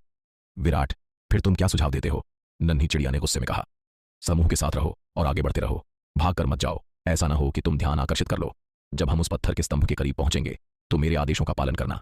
जैसे ही मैं आदेश दूंगा, तुम, माया और कुर्मा उस द्वितीय विपत्ति लोक के जानवर को रोके रखने के लिए जिम्मेदार होगी, जबकि मैं उस तृतीय विपत्ति दिव्य अस्त्र लंबी तलवार वाले जादुई खजाने को हासिल करने के लिए जिम्मेदार होऊंगा। श्वेत वस्त्रधारी विराट ने कहा। विराट की बातें सुनकर नन्ही चिड़िया के पास सहमत होने के अलावा कोई विकल्प नहीं था। समूह आगे बढ़ता रहा। 6 या 7 हजार मील की यात्रा करने के बाद जब नन्ही चिड़िया, माया और कुर्मा उस पत्थर के स्तंभ को मुश्किल से देख पाए, तो नन्ही चिड़िया ने तुरंत श्वेत वस्त्रधारी विराट को अपनी दिव्य चेतना से पुकारा, विराट, मुझे वह पत्थर का स्तंभ दिखाई दे रहा है। तो क्या तुम्हें पत्थर के स्तंभ के ऊपर खड़ा द्वितीय विपत्ति लोक का जानवर दिखाई दे रहा है? श्वेत वस्त्रधारी विराट ने पूछा। मुझे यह दिख रहा है, नन्ही चिड़िया ने जल्दी से कहा। क्या तुम्हारा मतलब 4 पंखों वाले उस अजीबोगरीब जानवर से है जो चील जैसा है? हाँ, वह चतुर्पक्ष दानव ही है। श्वेत वस्त्रधारी विराट ने सिर हिलाया। फिर श्वेत वस्त्रधारी विराट ने माया और कुर्मा से पूछा कि क्या उन्होंने जानवर को साफ साफ देखा है। उनके सकारात्मक उत्तर प्राप्त करने के बाद श्वेत वस्त्रधारी विराट ने संकोच नहीं किया और तुरंत आदेश दिया, हमला करो। श्वेत वस्त्रधारी विराट के आदेश पर वूश वूश वूश नन्ही चिड़िया, माया और कुर्मा तुरंत पत्थर के स्तंभ की ओर उड़ चले। श्वेत वस्त्रधारी विराट स्वाभाविक रूप से उनके पीछे पीछे पत्थर के स्तंभ की ओर उड़ चला। श्वेत हिम संप्रदाय के शिष्य जो साथ चल रहे थे, श्वेत वस्त्रधारी विराट और उसके समूह की हरकतों से अचानक चौंक गए। उनके चेहरों पर घबराहट दिखाई दे रही थी। उन्हें नहीं पता था कि श्वेत वस्त्रधारी विराट और उसके साथी क्या कर रहे थे। अपनी ताकत के बल पर उनमें से अधिकांश लोग इतनी दूर तक नहीं देख सकते थे, इसलिए स्वाभाविक रूप से उन्हें श्वेत वस्त्रधारी विराट और उसके समूह के इरादों का पता नहीं था। पुनीत, जो उनमें से सबसे मजबूत था, ने यह दृश्य देखकर तुरंत श्वेत वस्त्रधारी विराट और अन्य लोगों की दिशा में देखा। उसने तुरंत दूर के पत्थर के स्तंभ और उसके ऊपर चतुर्पक्ष दानव को देख लिया। फिर उसकी नजर स्तंभ में घुसे तृतीय विपत्ति दिव्य अस्त्र लंबी तलवार पर पड़ी। लंबी तलवार को देखते ही पुनीत तुरंत श्वेत वस्त्रधारी विराट और उसके साथियों के इरादों को समझ गया। पुनीत मन ही मन चकित था। इन लोगों की नजर इतनी तेज थी जिन्होंने इतनी जल्दी तृतीय विपत्ति दिव्य अस्त्र की खोज कर ली। पत्थरों का यह जंगल बाहरी दुनिया से अलग था। कोहरे से भरे इस जंगल में दृष्टि और बोध दोनों ही गंभीर रूप से सीमित थे। अपनी ताकत के बावजूद वह मुश्किल से 5 या 6 हजार मील दूर तक ही देख सकता था, और वह पत्थर का स्तंभ ठीक उसकी मुश्किल से दिखाई देने वाली सीमा के भीतर था। अगर उसने श्वेत वस्त्रधारी विराट, नन्ही चिड़िया, माया और कुर्मा की हरकतों को नहीं देखा होता, तो वह इतनी जल्दी कभी नहीं खोज पाता कि पत्थर के स्तंभ में एक तृतीय विपत्ति दिव्य अस्त्र लंबी तलवार फंसी हुई है। दूसरे शब्दों में, श्वेत वस्त्रधारी विराट और उसके समूह ने उससे बहुत पहले ही तृतीय विपत्ति दिव्य अस्त्र लंबी तलवार की खोज कर ली थी, और वे पहले ही अपनी कार्य योजना पर चर्चा कर चुके थे। हालांकि पुनीत ने भी तृतीय विपत्ति दिव्य अस्त्र लंबी तलवार की खोज कर ली थी, लेकिन उसका इसमें हस्तक्षेप करने और इसे छीनने का कोई इरादा नहीं था। चूंकि श्वेत वस्त्रधारी विराट और उसके समूह ने इसे सबसे पहले खोजा था, इसलिए उसका वहां भागना और लूट में भाग लेना अनुचित होगा। आखिरकार अब वे सहयोगी थे, दुश्मन नहीं। पुनीत के व्यक्तित्व को देखते हुए वह स्वाभाविक रूप से ऐसा कुछ नहीं करेगा जिससे श्वेत वस्त्रधारी विराट नाराज हो। धड़ाम धड़ाम धड़ाम। नन्ही चिड़िया माया और कुर्मा की मदद से पत्थर के खंभे के पास जल्दी ही एक भयंकर लड़ाई छिड़ गई। इस आश्चर्यजनक हंगामे ने श्वेत हिम संप्रदाय के पीछे चल रही जल तत्व संप्रदाय, अग्नितत्व संप्रदाय और लावण्या की टीमों को तुरंत सतर्क कर दिया। क्या हो रहा है? जल तत्व संप्रदाय के यशवर्धन ने पत्थर के स्तंभ की ओर देखते हुए आश्चर्य से कहा। तृतीय विपत्ति दिव्य अस्त्र लंबी तलवार वाला जादुई खजाना। ये लोग बहुत तेज हैं, चलो जल्दी चलो। भुवन ने उधर देखा और तुरंत पत्थर के स्तंभ में फंसी तृतीय विपत्ति दिव्य अस्त्र लंबी तलवार वाले जादुई खजाने को नोटिस किया और गंभीर चेहरे के साथ कहा। बिना किसी हिचकिचाहट के भुवन वहां पहुंचने वाला पहला व्यक्ति था। उसी समय अग्नितत्व संप्रदाय के लक्ष्यराज ने भी वह दृश्य देखा और लगभग भुवन के ही समय वहां उड़कर पहुंच गया। कुछ हजार मील की दूरी उनके लिए सांस लेने से भी कम समय की थी। दुर्भाग्य से जब तक वे पहुंचे, श्वेत वस्त्रधारी विराट पहले ही पत्थर के स्तंभ से तृतीय विपत्ति दिव्य अस्त्र लंबी तलवार वाले जादुई खजाने को निकाल चुका था। सावधानीपूर्वक योजना के साथ विराट इतने बड़े इनाम को अपने हाथों से कैसे फिसलने दे सकता था? नन्ही चिड़िया माया और कुर्मा द्वारा उसे रोके रखने के कारण श्वेत वस्त्रधारी विराट को लगभग किसी प्रतिरोध का सामना नहीं करना पड़ा और उसने तृतीय विपत्ति दिव्य अस्त्र अपने हाथों में प्राप्त कर लिया। इस बीच नन्ही चिड़िया माया और कुर्मा के संयुक्त प्रयासों से द्वितीय विपत्ति लोक का चतुर्पक्ष दानव जल्दी ही पराजित हो गया और अस्त व्यस्त होकर भाग गया। वास्तव में तृतीय विपत्ति दिव्य अस्त्र को धारण करने वाली माया चतुर्पक्ष दानव से कम शक्तिशाली नहीं थी और शक्तिशाली नन्ही चिड़िया और कुर्मा की सहायता से यह द्वितीय विपत्ति लोक का चतुर्पक्ष दानव संभवतः उन तीनों का मुकाबला कैसे कर सकता था। इसके अलावा नन्ही चिड़िया और कुर्मा के रक्तवंश के दमन ने इस चतुर्पक्ष दानव की ताकत पर महत्वपूर्ण प्रभाव डाला। उनके रक्तवंश के दमन के तहत चतुर्पक्ष दानव अपनी ताकत का अधिकतम 70% ही उजागर कर सकता था। इसलिए जब तक भुवन और लक्ष्यराज पहुंचे, न केवल श्वेत वस्त्रधारी विराट ने तृतीय विपत्ति दिव्य अस्त्र लंबी तलवार ले ली थी, बल्कि नन्ही चिड़िया माया और कुर्मा के संयुक्त प्रयासों से चतुर्पक्ष दानव को भी भगा दिया गया था। यह लड़ाई शुरू से अंत तक केवल 2 सांसों तक ही चली। क्या फिर से लड़ना चाहते हो? भुवन और लक्ष्यराज को आते देख माया ने अपने भाले को जोर से जमीन पर दे मारा और ठहाका लगाया। भुवन ने श्वेत वस्त्रधारी विराट के हाथ में तृतीय विपत्ति दिव्य अस्त्र लंबी तलवार पर एक नजर डाली, फिर माया को देखा। उसका चेहरा काला पड़ गया। एक तृतीय विपत्ति दिव्य अस्त्र को अपनी आंखों के सामने छिनते देख भुवन को अत्यधिक अनिच्छा महसूस हुई। महाविपत्ति लोक का दिव्य अस्त्र कितना अनमोल खजाना है। अपनी स्थिति के बावजूद उसके पास केवल एक ही था, लेकिन भुवन चाहे कितना भी अनिच्छुक क्यों न हो, वह श्वेत वस्त्रधारी विराट के सामने असहाय था। उसने माया की ताकत देखी थी। हालांकि माया शक्ति में उससे थोड़ी हीन थी, लेकिन उसके लिए थोड़े समय में उसे हराना अवास्तविक था, जब तक कि उसने मध्य श्रेणी के महाविपत्ति लोक आक्रामक खजाने का उपयोग नहीं किया। लेकिन मुख्य बात यह थी कि उसे नहीं पता था कि श्वेत वस्त्रधारी विराट के पास महाविपत्ति लोक के कितने अंधकार दानव कठपुतलियां थीं। एक बार जब वे लड़ना शुरू कर देते तो उसे ज्यादा फायदा नहीं हो सकता था। भुवन ने जल्दबाजी में कार्य करने का साहस नहीं किया और लक्ष्यराज ने तो कदम उठाने का साहस भी कम ही किया। ठीक जब दोनों पक्ष गतिरोध में फंसे थे, पुनीत श्वेत हिम संप्रदाय के शिष्यों के एक समूह के साथ पहुंचा। इसी तरह यशवर्धन और युग जल तत्व संप्रदाय के शिष्यों के एक समूह के साथ पहुंचे और अग्निवेश और समर अग्नि तत्व संप्रदाय के योद्धाओं के साथ पहुंचे। जहां तक लावण्या की बात है, उसने अपनी टीम का नेतृत्व किया और आराम से यहां अपना रास्ता बना लिया। इस झमेले में पड़ने का उसका कोई इरादा नहीं था। वह तो बस किनारे से तमाशा देखना चाहती थी। यदि इन बलों को भारी नुकसान उठाना पड़ा तो वह अराजकता से लाभ भी उठा सकती है। चलो चलें। अरे अरे जरा ठहरिए। अगर आप इस कहानी को पूरा बिना कट और दमदार आवाज में सुनना चाहते हैं तो अभी प्ले स्टोर पर जाए, मिनी FM ऐप डाउनलोड करें और कहानी की दुनिया में खो जाए, जहां हर एपिसोड में है सस्पेंस, रोमांच और पूरा मजा। अभी डाउनलोड करें और सुनने का मजा कई गुना बढ़ा दें। भुवन ने श्वेत वस्त्रधारी विराट पर एक नजर डाली और अंततः अपना हाथ हिलाते हुए चिल्लाया। चूंकि तृतीय विपत्ति दिव्य अस्त्र पहले से ही श्वेत वस्त्रधारी विराट के हाथों में था, इसे वापस छीनने की कोशिश करना स्पष्ट रूप से अवास्तविक था। यहां तक कि अगर दोनों पक्ष लड़ते भी तो उसे कोई विश्वास नहीं था कि वह पलड़ा भारी कर सकता है। हालांकि एक तृतीय विपत्ति दिव्य अस्त्र अनमोल था, लेकिन इसके लिए इतनी भारी कीमत चुकाना सार्थक नहीं था। यह देखकर कि भुवन ने लड़ने का विचार छोड़ दिया है, लक्ष्यराज द्वारा अग्नितत्व संप्रदाय के योद्धाओं को श्वेत वस्त्रधारी विराट और उसके समूह से अकेले लड़ने के लिए नेतृत्व करने की संभावना और भी कम थी। इसलिए वह जल्दी से अग्नितत्व संप्रदाय के योद्धाओं को वहां से ले गया। दूर से इस दृश्य को देख रही लावण्या के चेहरे पर अफसोस का भाव झलकने लगा। यह अफसोस की बात है कि कोई लड़ाई भी नहीं छिड़ी। अगर कोई लड़ाई छेड़ती तो उसका मौका आ जाता। हालांकि विराट के साथ उसका रक्त समझौता था और वह सीधे उस पर हमला नहीं कर सकती थी, लेकिन वह जल तत्व संप्रदाय और अग्नि तत्व संप्रदाय के योद्धाओं पर हमला कर सकती थी। यदि जल तत्व संप्रदाय और अग्नि तत्व संप्रदाय को भारी नुकसान उठाना पड़ा तो वह इस अवसर का लाभ उठाकर नौकरों के एक और जत्थे की भर्ती कर सकती है। भुवन और लक्ष्यराज को जल तत्व संप्रदाय और अग्नि तत्व संप्रदाय के योद्धाओं के साथ जाते देख श्वेत वस्त्रधारी विराट ने हल्की राहत की सांस ली। अगर दोनों पक्ष वास्तव में लड़ते तो वह भारी दबाव में होता। वह विशेष रूप से भुवन के पास मौजूद मध्य श्रेणी महाविपत्ति लोक आक्रामक खजाने से सावधान था। हालांकि प्रथम विपत्ति लोक का उसका अंधकार दानव पुतला उस आक्रामक खजाने की शक्ति का बमुश्किल सामना कर सकता था, लेकिन एक बार सबक सीख चुके भुवन उसे बचाव के लिए अंधकार दानव पुतले का उपयोग करने का दूसरा मौका नहीं दे सकता था। सबसे महत्वपूर्ण बात यह थी कि उसे नहीं पता था कि भुवन के पास मध्य श्रेणी महाविपत्ति लोक के कितने आक्रामक खजाने थे। यदि प्रथम विपत्ति लोक के उसके अंधकार दानव पुतले खत्म हो गए, जबकि भुवन के पास अभी भी एक मध्य श्रेणी महाविपत्ति लोक आक्रामक खजाना था, तो चीजें गंभीर मुसीबत में पड़ जाएंगी। सौभाग्य से भुवन को भी उसकी असली ताकत का पता नहीं था और अंततः उसने जल्दबाजी में काम करने की हिम्मत नहीं की। भाई विराट, बधाई हो। पुनीत ने श्वेत वस्त्रधारी विराट के सामने हाथ जोड़कर उसे बधाई दी। हालांकि उसे श्वेत वस्त्रधारी विराट द्वारा इस तृतीय विपत्ति दिव्य अस्त्र लंबी तलवार वाले जादुई खजाने को प्राप्त करने पर काफी ईर्ष्या थी, लेकिन चूंकि यह पहले ही श्वेत वस्त्रधारी विराट के हाथों में आ चुका था, इसलिए स्वाभाविक रूप से उसके मन में कोई अन्य विचार नहीं था। इसके अलावा श्वेत वस्त्रधारी विराट द्वारा एक तृतीय विपत्ति दिव्य अस्त्र लंबी तलवार वाला जादुई खजाना प्राप्त करने से उनकी तरफ की ताकत बढ़ाने में काफी मदद मिलेगी। आखिरकार उनका श्वेत हिम संप्रदाय अब श्वेत वस्त्रधारी विराट का सहयोगी था, इसलिए श्वेत वस्त्रधारी विराट को पुनीत की बधाई भी तहे दिल से थी। धन्यवाद। यह सुनकर श्वेत वस्त्रधारी विराट ने झुककर अभिवादन का जवाब दिया और मुस्कुराते हुए कहा, भाई विराट, यह बहुत बढ़िया है। अब आपके पास भी एक तृतीय विपत्ति दिव्य अस्त्र है। गार्गी विराट के पास दौड़ी और खुशी से बोली, गार्गी, तुम किस तरफ हो? तुम्हें इतना यकीन क्यों है कि यह तृतीय विपत्ति दिव्य अस्त्र विराट का है? क्या यह मेरा नहीं हो सकता? गार्गी की बातें सुनकर नन्ही चिड़िया ने अपने पंख फड़फड़ाए और कुछ अप्रसन्नता से कहा, यह छोटी लोमड़ी वास्तव में कृतज्ञ है।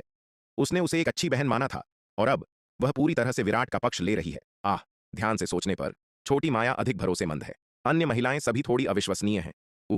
यह नन्ही चिड़िया की बातें सुनकर गार्गी पहले तो हैरान रह गई, फिर कुछ पल झिझकी और नन्ही चिड़िया की ओर देखकर कहा, अगर बहन नीलिमा को सच में तृतीय विपत्ति दिव्य अस्त्र चाहिए तो मेरा क्यों नहीं ले लेती? यह कहते हुए उसने अपना स्वयं का तृतीय विपत्ति दिव्य अस्त्र निकाला और उसे नन्ही चिड़िया को सौंप दिया।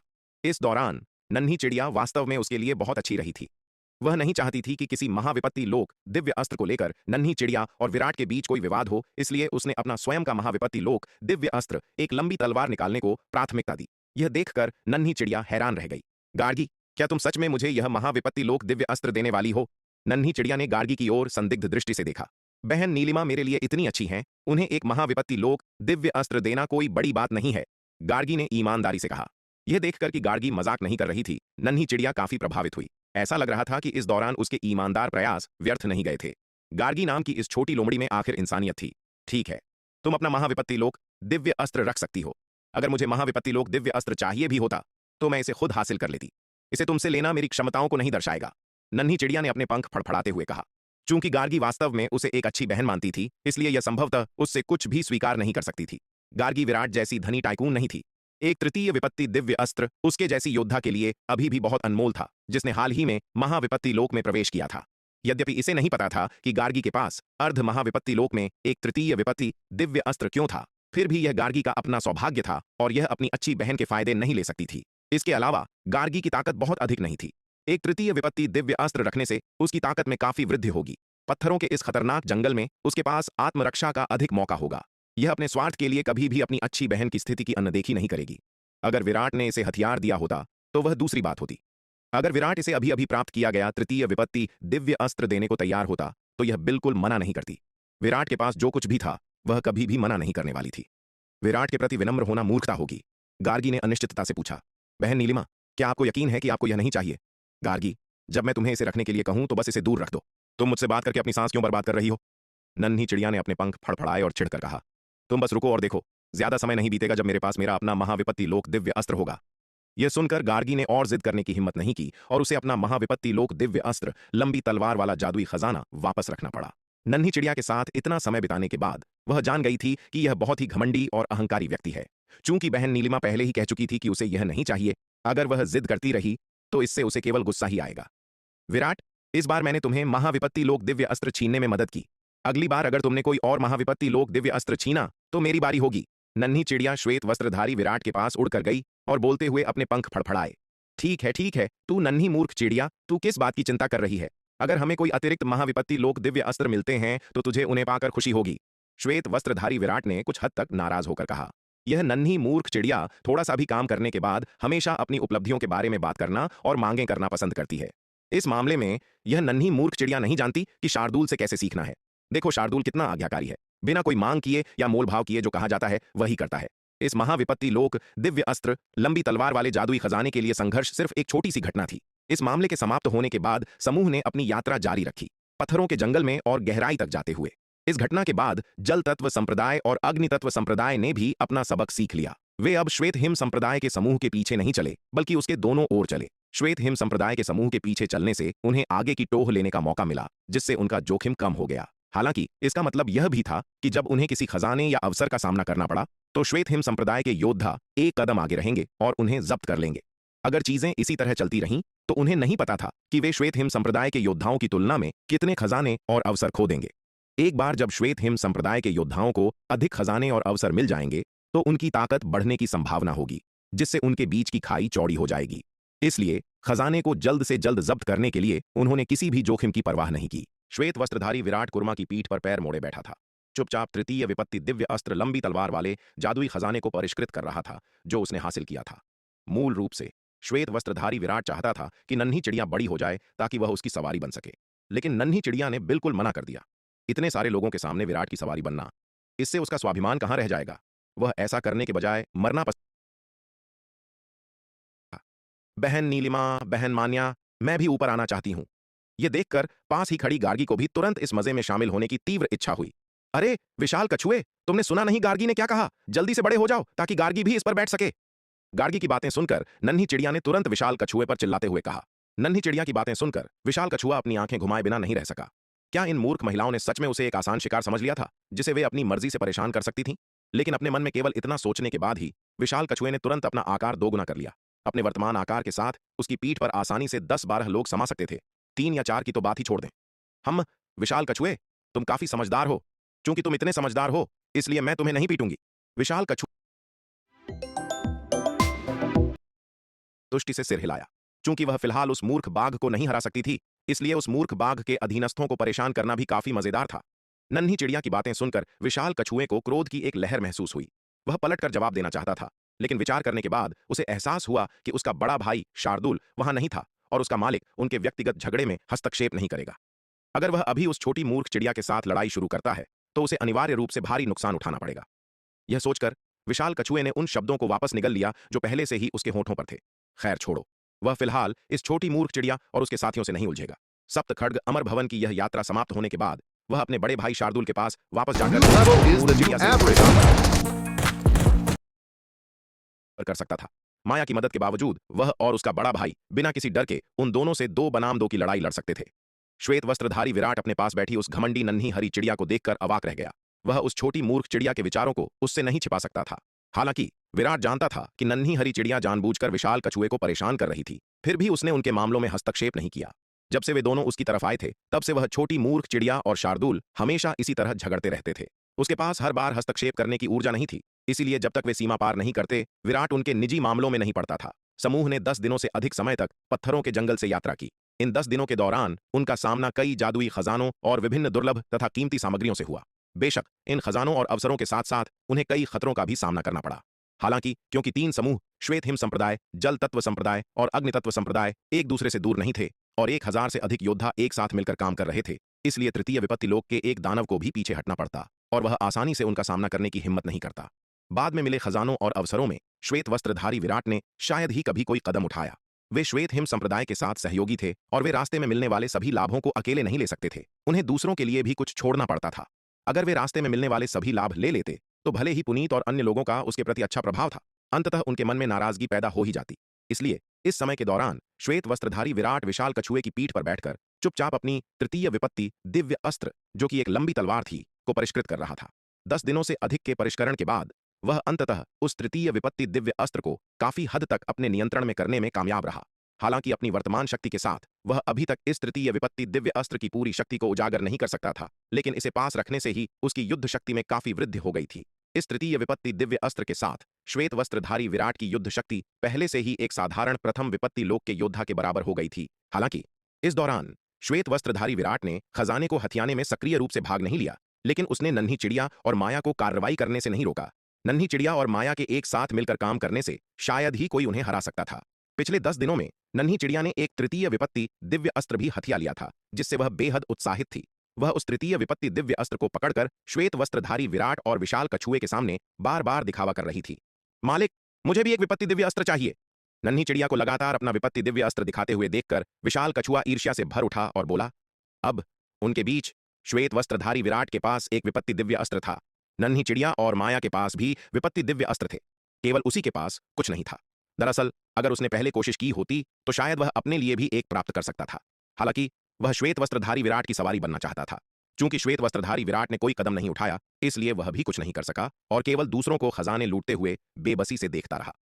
विशाल कछुए, थोड़ा और इंतजार करो, चिंता मत करो, मैं तुम्हें एक विपत्ति दिव्य अस्त्र दूंगा। श्वेत वस्त्रधारी विराट ने विशाल कछुए के खोल को थपथपाते हुए उसे सांत्वना दी। मूर्ख छोटी चिड़िया, चुप रहो। नन्ही चिड़िया को अभी भी गर्व से अपना नया प्राप्त विपत्ति दिव्य अस्त्र दिखाते हुए देखकर श्वेत वस्त्रधारी विराट ने चिढ़कर उसके माथे पर हल्की सी चपत लगाते हुए कहा।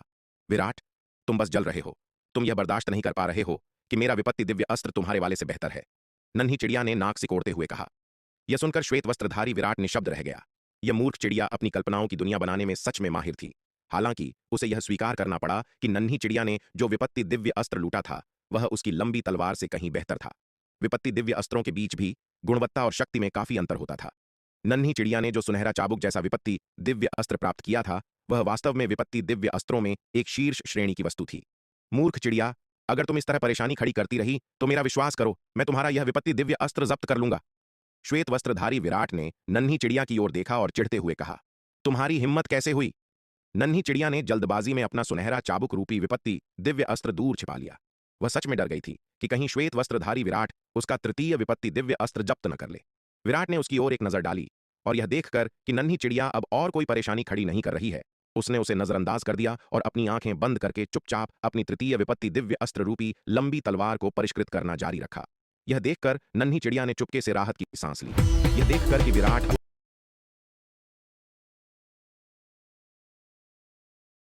ध्यान नहीं दे रहा है, उसने चुपके से उस तृतीय विपत्ति दिव्य अस्त्र का सुनहरा चाबुक बाहर निकाला और चुपचाप उसे परिष्कृत करना शुरू कर दिया। उसे इस तृतीय विपत्ति दिव्य अस्त्र को जल्दी से परिष्कृत करने की आवश्यकता थी। इसे परिष्कृत करने के बाद ही यह पूरी तरह से उसका होगा और फिर उसे इस बात की चिंता नहीं रहेगी कि विराट इसे जब्त कर लेगा। समूह ने एक और महीने तक पत्थरों के जंगल से अपनी यात्रा जारी रखी। इस दिन श्वेत वस्त्रधारी विराट, जो अपनी आंखें बंद करके चुपचाप अपनी तृतीय विपत्ति दिव्य अस्त्र रूपी लंबी तलवार को परिष्कृत कर रहा था, उसने अचानक अपनी आंखें खोली। उसे आगे से आती हुई एक अत्यंत शक्तिशाली ऊर्जा तरंग महसूस हुई। यह ऊर्जा तरंग इतनी तीव्र थी कि वह इसे बहुत दूर से भी स्पष्ट रूप से महसूस कर सकता था।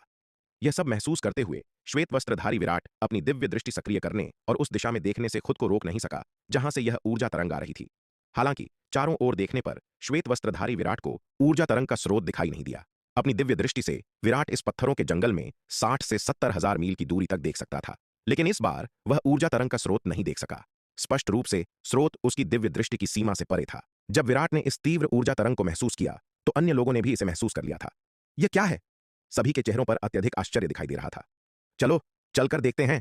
सभी ने अपनी गति बढ़ा दी और उस दिशा की ओर दौड़ पड़े जहां से ऊर्जा तरंग आ रही थी। जैसे जैसे वे करीब आते गए ऊर्जा तरंग और भी तीव्र होती गई। जल्द ही उनके देखने के क्षेत्र में एक विशाल गड्ढा दिखाई दिया। यह तीव्र ऊर्जा तरंग इसी विशाल गड्ढे से निकल रही थी।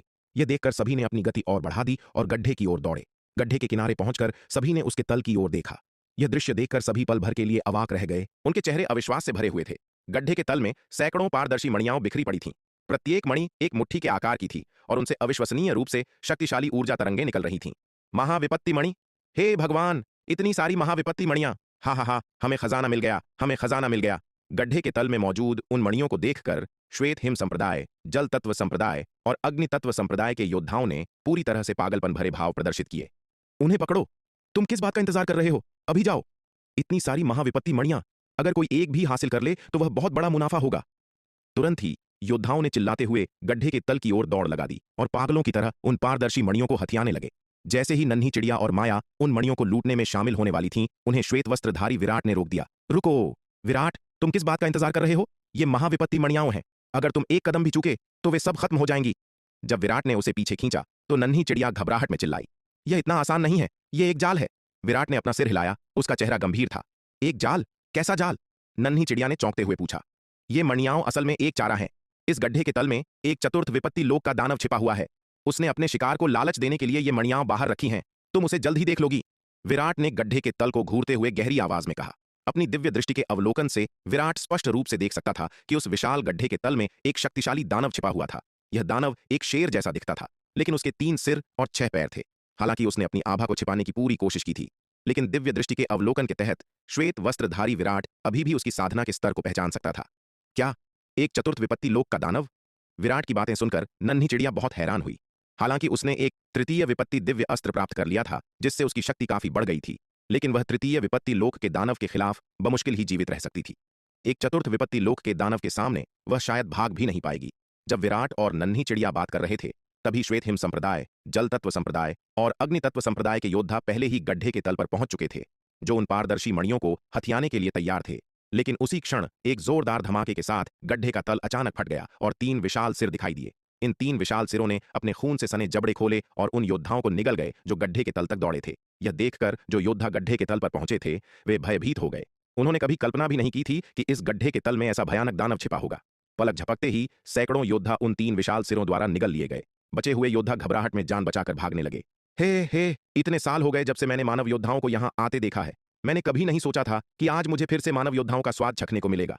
चक चक, स्वाद वास्तव में उत्कृष्ट है। सैकड़ों योद्धाओं को निगलने के बाद उस दानव ने अपनी 6 आंखों से भागते हुए योद्धाओं की ओर देखा, अपने होठों को चाटा और आनंदित होते हुए कहा, चतुर्थ विपत्ति लोक का एक दानव। यह देखकर भुवन, लक्ष्यराज, पुनीत और अन्य लोग बेहद गंभीर भाव दिखाने से खुद को रोक नहीं पाए। जब योद्धा गड्ढे के तल की ओर दौड़े थे, तब ये तीनों उनके पीछे नहीं गए थे।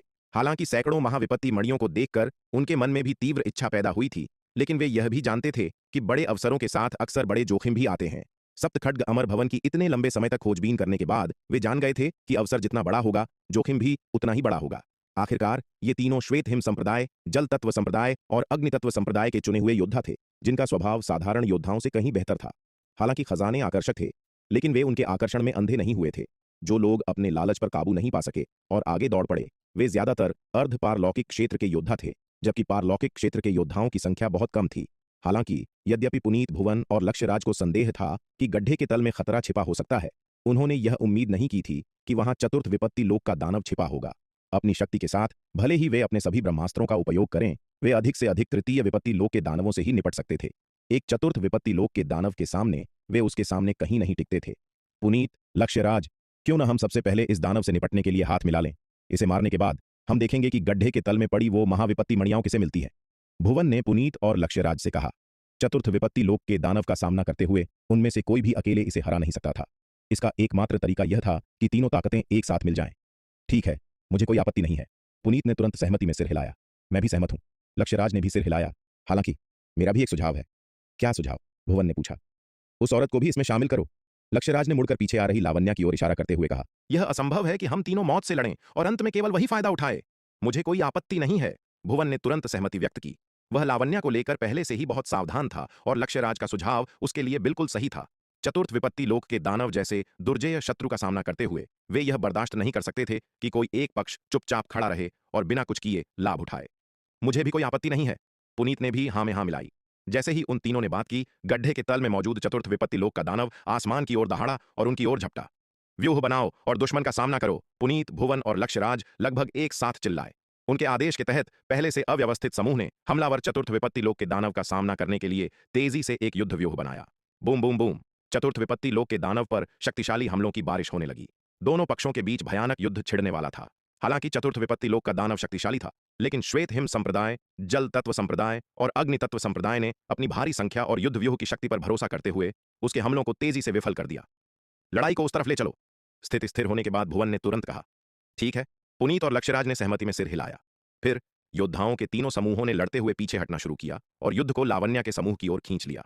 दूर से यह सब देख रही लावण्या ने योजना बनाई थी कि जब तक तीनों ताकतें और चतुर्थ विपत्ति लोक का दानव दोनों थक नहीं जाते, तब तक वह इंतजार करेगी और फिर लाभ उठाने के लिए बाहर आएगी। हालांकि भुवन, पुनीत और लक्ष्यराज की हरकतें देखकर वह तुरंत उनके इरादे समझ गई और उसके चेहरे का रंग उड़ गया। चलो यहां से। लावण्या ने अपना हाथ हिलाया और अपने पीछे खड़े योद्धाओं पर चिल्लाई। वह इस लड़ाई में शामिल नहीं होना चाहती थी। इतने शक्तिशाली प्रतिद्वंद्वी के खिलाफ चतुर्थ विपत्ति लोक के दानव से लड़ना बेहद खतरनाक था। दुर्भाग्य से जैसे ही लावण्या पीछे हटने वाली थी, चतुर्थ विपत्ति लोक का दानव उनके समूह की ओर झपट पड़ा। हुआ यह था कि श्वेत हिम संप्रदाय, जल तत्व संप्रदाय और अग्नि तत्व संप्रदाय के योद्धाओं से कुछ देर लड़ने के बाद दानव को एहसास हुआ कि ये तीन समूह एक साथ मिलकर एक बहुत ही मजबूत दीवार बन गए हैं। गड्ढे से बाहर निकलने के बाद उसने दूर से ही लावण्या के समूह को देख लिया था। लावण्या का समूह तीनों संप्रदायों की संयुक्त सेना से बहुत छोटा था। तुलनात्मक रूप से उनसे निपटना बहुत आसान होना चाहिए था। चूंकि वह अन्य तीन समूहों को तुरंत नहीं हरा सकता था, इसलिए उसने पहले कमजोर समूह को निशाना बनाने का फैसला किया। इस समूह के सैकड़ों योद्धाओं को खाने के बाद उसकी शक्ति निश्चित रूप से काफी बढ़ जाएगी और फिर वह धीरे धीरे अन्य 3 समूहों से निपट सकेगा। चतुर्थ विपत्ति लोक के दानव को अपने समूह की ओर झपटते देख लावण्या के चेहरे का रंग पूरी तरह उड़ गया। धत्तेरे की! लावण्या ने दांत पीसते हुए उन्हें कोसा। व्यूह बनाओ और दुश्मन का सामना करने के लिए तैयार हो जाओ, लावण्या ने अपने पीछे खड़े योद्धाओं पर चिल्लाकर कहा। चतुर्थ विपत्ति लोक के दानव के सामने भागने का मतलब केवल निश्चित मृत्यु थी। उनकी उड़ने की गति चतुर्थ विपत्ति लोक के दानव की गति का कोई मुकाबला नहीं कर सकती थी। उसका एकमात्र विकल्प अपने सेवकों को एकजुट करना और निराशाजनक रूप से लड़ना था, ताकि जीवित बचने की एक छोटी सी उम्मीद भी बनी रहे। लावण्या के आदेश पर योद्धाओं ने तुरंत एक युद्ध व्यूह बनाना शुरू कर दिया। उन्होंने जिस व्यूह का निर्माण किया वह न तो श्वेत हिम संप्रदाय का युद्ध व्यूह था और न ही जल तत्व संप्रदाय या अग्नि तत्व संप्रदाय का, बल्कि वह रक्त पिशाच व्यूह था जो लावण्या ने उन्हें सिखाया था। इन वशीभूत सेवकों की समग्र युद्ध शक्ति में सुधार करने के लिए लावण्या ने उन्हें पहले ही प्रशिक्षित कर दिया था और रक्त पिशाच व्यूह, जो उसे रक्तजीवी वंश से विरासत में मिला था, उन्हें सौंप दिया था। जब इन योद्धाओं ने रक्त पिशाच व्यूह का निर्माण किया तो उससे एक घनी पिशाचीय आभा निकलने लगी। रक्त पिशाच व्यूह का उपयोग करते हुए लावण्या ने सभी योद्धाओं की शक्ति को अपने भीतर समाहित कर लिया और हमलावर चतुर्थ विपत्ति लोक के दानव पर एक भयंकर प्रहार किया। बूम! 2 भयानक ताकतें आपस में टकराईं, जिससे एक बाहरी कर देने वाली दहाड़ गूंज उठी। पफ्ट! पफ्ट! तीव्र झटके के तहत रक्त पिशाच व्यूह के भीतर मौजूद कई योद्धाओं ने खून की उल्टियां की, यहां तक कि खुद लावण्या के मुंह के कोने से खून की एक धार बह निकली। चतुर्थ विपत्ति लोक का दानव बहुत शक्तिशाली था। एक साथ मिलकर भी 300 से अधिक लोगों का उनका समूह उसके सामने कुछ भी नहीं था। अगर इस तरह के हमले कई बार जारी रहे तो उनके ज्यादातर योद्धा संभवतः तुरंत मारे जाएंगे। चलो! लावण्या चिल्लाई। तुरंत ही उसने अपने योद्धाओं को पूरी गति से श्वेत हिम संप्रदाय, जल तत्व संप्रदाय और अग्नि तत्व संप्रदाय के समूहों की ओर ले जाना शुरू कर दिया। अब उनके बचने का एकमात्र मौका यह था कि वे अन्य टीमों तक पहुंचें और चतुर्थ विपत्ति लोक के दानव से लड़ने में उनका साथ दें। अन्यथा यदि उनकी टीम अकेले दानव का सामना करती तो वे निश्चित रूप से नष्ट हो जाते। रोअरर! यह देखकर चतुर्थ विपत्ति लोक का दानव फिर से दहाड़ा। वह लावण्या की टीम को आसानी से अन्य 3 टीमों तक नहीं पहुंचने देगा। तुरंत ही उसने लावण्या की टीम पर भयंकर हमला बोल दिया। Boom boom boom!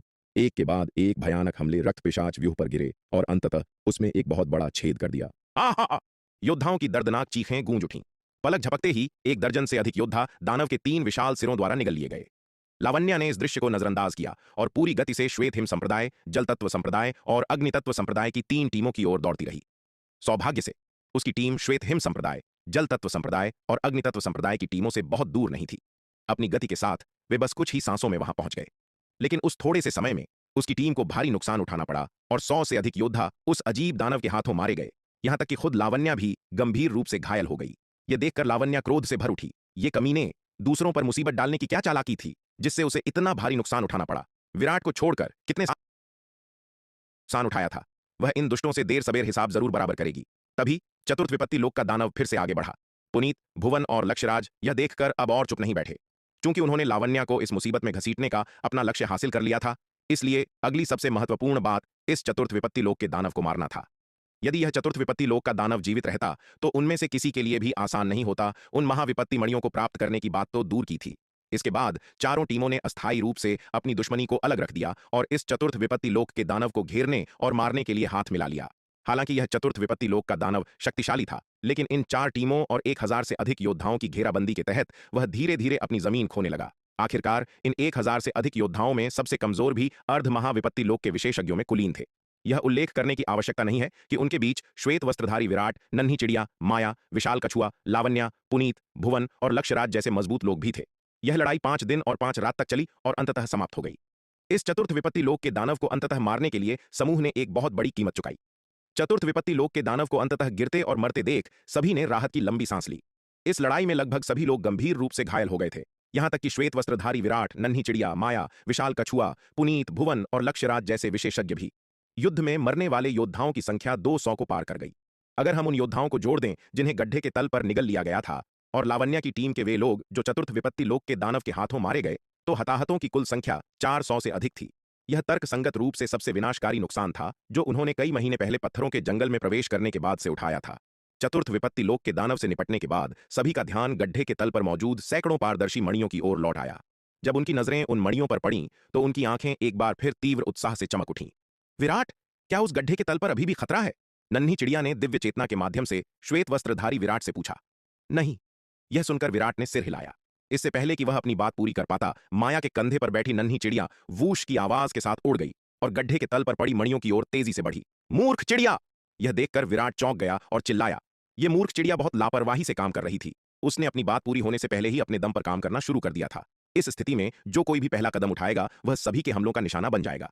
नन्ही चिड़िया की हरकतों ने उसे सभी के हमलों का निशाना बना दिया था और बिल्कुल वैसा ही हुआ जैसे ही नन्ही चिड़िया ने हरकत की। भुवन और लक्ष्यराज सहित जल तत्व संप्रदाय और अग्नि तत्व संप्रदाय के योद्धाओं ने सदमे और क्रोध में चिल्लाना शुरू कर दिया।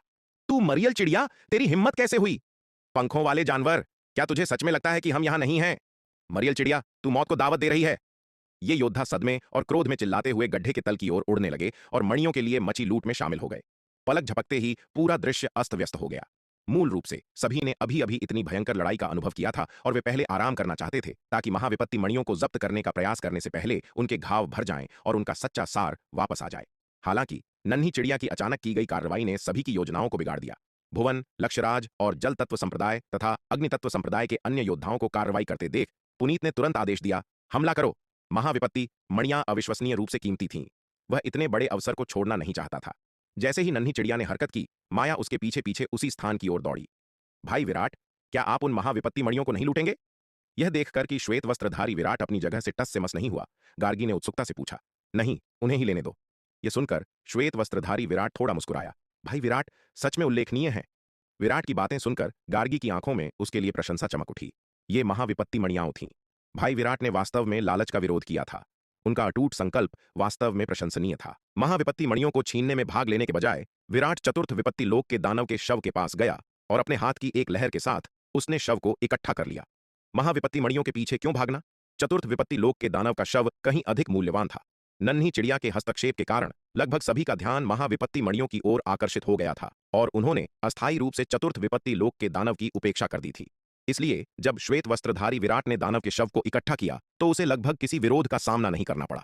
मूल रूप से विराट इस बात को लेकर कुछ चिंतित था कि दानव का शव कैसे प्राप्त किया जाए। अब नन्ही चिड़िया की आकस्मिक मदद के लिए धन्यवाद, उसे बहुत सहायता मिली थी। अगर योद्धाओं का ध्यान महाविपत्ति मणियों से नहीं भटका होता तो दानव का शव प्राप्त करना अविश्वसनीय रूप से कठिन होता। इस बीच लावण्या ने विराट की ओर देखा। उसका इरादा भी चतुर्थ विपत्ति लोक के दानव के शव को लेने का था। हाल ही में मरा हुआ चतुर्थ विपत्ति लोक का दानव उसके लिए बेहद उपयोगी होता। यदि वह इसका सारा खून और साधना सोख लेती तो शायद वह सीधे द्वितीय विपत्ति लोक में प्रवेश कर सकती थी। एक बार जब वह द्वितीय विपत्ति लोक में पहुंच जाती तो शक्ति सिंधु महाद्वीप में कौन उसका मुकाबला कर पाता। सप्तखड्ग अमर भवन के भीतर वह घूमने के लिए स्वतंत्र होती। दुर्भाग्य से अपनी चतुर योजना के बावजूद उसका सामना विराट से हो गया। जब उसने श्वेत वस्त्रधारी विराट को चतुर्थ विपत्ति लोक के दानव का शव इकट्ठा करने जाते देखा तो लावण्या अपने स्थान पर ही रुक गई। विराट के डर से अंततः उसने आगे बढ़कर दानव का शव छीनने की हिम्मत नहीं की। विराट को एक गहरी नजर से देखने के बाद लावण्या ने अंततः महाविपत्ति मणियों के लिए हो रही लड़ाई में शामिल होने का विकल्प चुना। Boom boom boom. गड्ढे के तल पर एक अविश्वसनीय रूप से भयंकर युद्ध छिड़ गया। महाविपत्ति मणियों को हथियाने के लिए श्वेत हिम संप्रदाय, जल तत्व संप्रदाय और अग्नि तत्व संप्रदाय के योद्धाओं ने कोई दया नहीं दिखाई और एक दूसरे पर शक्तिशाली हमले किए। यह त्रिपक्षीय लड़ाई अराजक और पूरी तरह से अव्यवस्थित थी। महाविपत्ति मणि की लड़ाई में शामिल होने के लिए लावण्या द्वारा अपनी टीम का नेतृत्व करने के बाद 3 तरफा लड़ाई 4 तरफा लड़ाई में बदल गई। एक भयंकर लड़ाई के बाद गड्ढे के तल पर मौजूद सभी महाविपत्ति मणियां अंततः लूट ली गईं। हा हा हा, मुझे खजाना मिल गया, मुझे खजाना मिल गया। विराट, देखो मुझे कितनी महाविपत्ति मणियां मिली। नन्ही चिड़िया उत्साह से चिल्लाते हुए विराट के पास वापस उड़ गई। तुम्हें कितनी मिली? विराट ने उत्सुकता से पूछा। 12। नन्ही चिड़िया ने गर्व से कहा। थच, मुझे लगा तुम्हें बहुत सारी मिली हैं, लेकिन तुम्हें तो सिर्फ 12 मिली। श्वेत वस्त्रधारी विराट ने उपेक्षापूर्ण स्वर में कहा। 12 काफी नहीं है। नन्ही चिड़िया तुरंत नाराज हो गई। उसने श्वेत वस्त्रधारी विराट को घूरते हुए गुस्से से कहा, विराट, क्या तुम्हें पता भी है कि 12 महाविपत्ति मणियां कितनी दौलत का प्रतिनिधित्व करती है? यह सिर्फ 12 महाविपत्ति मणियां हैं, इनकी कीमत कितनी होगी? श्वेत वस्त्रधारी विराट ने लापरवाही से कहा। विराट, तुम कितने अज्ञानी हो। नन्ही चिड़िया ने नाक सिकोड़ी। तुम्हारे पास जो कुछ भी है वह सब मिलाकर भी 12 महाविपत्ति दिव्य मणियों के बराबर नहीं है। यह सुनकर श्वेत वस्त्रधारी विराट हैरान रह गया। उसने नन्ही चिड़िया को शक भरी नजरों से देखा और पूछा, मूर्ख चिड़िया, क्या तुम सच कह रही हो? मेरे पास जो कुछ भी है वह सब मिलाकर भी 12 महाविपत्ति दिव्य मणियों के बराबर नहीं है। तुम्हें पता होना चाहिए कि मेरे पास वर्तमान में एक तृतीय विपत्ति दिव्य अस्त्र है। तुम्हारी उस टूटी हुई तलवार की कीमत कितनी हो सकती है? यह अधिक से अधिक 3 महाविपत्ति दिव्य मणियों के बराबर है। नन्ही चिड़िया ने ताना मारते हुए कहा। क्या? 3 महाविपत्ति दिव्य मणियां? मूर्ख चिड़िया, क्या तुम्हें यकीन है कि तुम मजाक नहीं कर रही हो? यह सुनकर श्वेत वस्त्रधारी विराट फिर से चौंक गया। विराट, कोई आश्चर्य नहीं कि वह हमेशा कहता था कि तुम कुएं के मेंढक हो। वह बिल्कुल सही था। नन्ही चिड़िया ने श्वेत वस्त्रधारी विराट की ओर देखा और उपहास करते हुए बोली, क्या तुम्हें पता है कि एक महाविपत्ति दिव्य मणि कितने जन्मजात आध्यात्मिक पत्थरों के बराबर होती है? कितने? विराट ने जल्दी से पूछा। 10 करोड़। नन्ही चिड़िया ने अपने पंख फड़फड़ाते हुए कहा। एक महाविपत्ति दिव्य मणि और जन्मजात आध्यात्मिक पत्थरों के बीच विनिमय दर 1 से 10 करोड़ है। कहने का अर्थ यह है कि एक महाविपत्ति दिव्य मणि का विनिमय 10 करोड़ जन्मजात आध्यात्मिक पत्थरों के लिए किया जा सकता है। इसके अलावा यह सबसे रूढ़िवादी विनिमय दर है। यदि यह बाजार में होता तो इसका मूल्य और भी अधिक होता। यदि तुम एक महाविपत्ति दिव्य मणि को बाजार में ले जाने और दूसरों के साथ इसका विनिमय करने के लिए तैयार होते तो ऐसे बहुत से लोग होते जो इसके लिए बहुत अधिक विनिमय दर की पेशकश करते। कुछ स्थानों पर विनिमय दर 1 से 20 करोड़ तक भी पहुंच सकती है। 1 से 10 करोड़? क्या तुम सच कह रही हो? नन्ही चिड़िया की बातें सुनकर श्वेत वस्त्रधारी विराट एक बार फिर अवाक रह गया। हालांकि उसने जो कुछ प्राचीन ग्रंथ पढ़े थे उनमें महाविपत्ति दिव्य मणि का उल्लेख था, लेकिन ज्यादातर केवल संक्षेप में उल्लेख किया गया था और बिना किसी विशिष्ट विवरण के।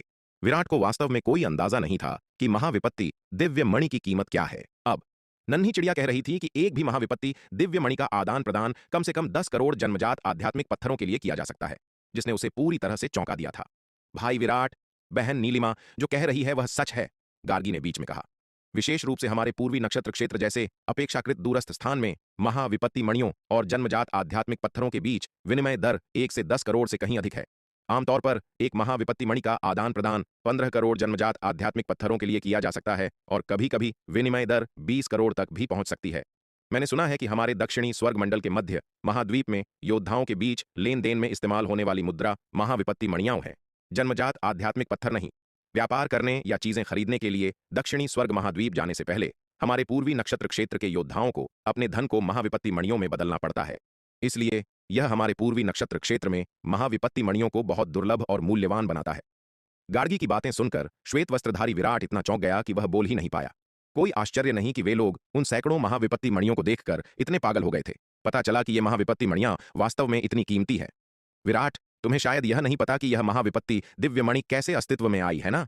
श्वेत वस्त्रधारी विराट को सदमे से अवाक देखकर नन्ही चिड़िया को गर्व की अनुभूति हुई। यह कैसे अस्तित्व में आई? श्वेत वस्त्रधारी विराट ने जल्दी से पूछा। वह वास्तव में नहीं जानता था कि यह महाविपत्ति दिव्य मणि कैसे अस्तित्व में आई। यह महाविपत्ति दिव्य मणि एक महाविपत्ति लोक के विशेषज्ञ द्वारा ब्रह्मांडीय ऊर्जा के कठिन निष्कर्षण और संघनन के माध्यम से बनाई जाती है।